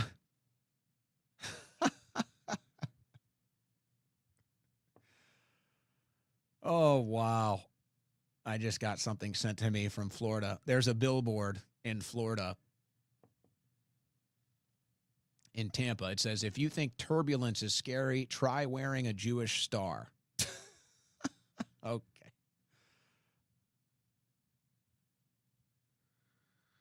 That's good. So, I mean, I see them everywhere, so I don't really know. It's kind of like wearing a MAGA hat when everybody tried to attack you for that. Good Lord. I think DMT is out. I think he's too sick, guys. He's got a lot to say, but he's just not ready to say it. So there you go. All right, guys. First broadcast of the new year. What do you think? How did we do? A little rust, a little squeaking, a little clunkiness, a little some other things, some spiders in the framework here, some cobwebs. First broadcast of the year, not so bad, huh? Not so bad. Not so bad. Looking forward to Monday and getting back in the full swing of things next week, though. We're going to reschedule James Fish back. Hopefully Marjorie Taylor Greene soon. I got a lot of requests in the inbox. We're going to be very busy next week, guys. Going to be very busy next week. Hey, love you all. Happy New Year. You know, I don't really do the New Year's resolution thing because... Why then? Why not now? Why not in the middle of the year? Why not whenever? But hey, why not? Always a good opportunity to start bettering yourself. There is never a bad day to decide you want to be a better person. There is never a bad day to decide that you want to improve yourself. Today can be that day. And somebody once said, if your life was a movie and you were watching yourself, observing yourself, what is the one thing you would point out and say you need to do better? What is the one thing that you would point out and say you're doing that wrong? And if you can pinpoint that, maybe now's the time. Maybe now's the time. So there you go. That's my plan. That's always my plan. We don't looks max. We don't this max or that max. We max. We max out on everything. Especially love. How about that? God bless and Godspeed. We'll see you on Monday.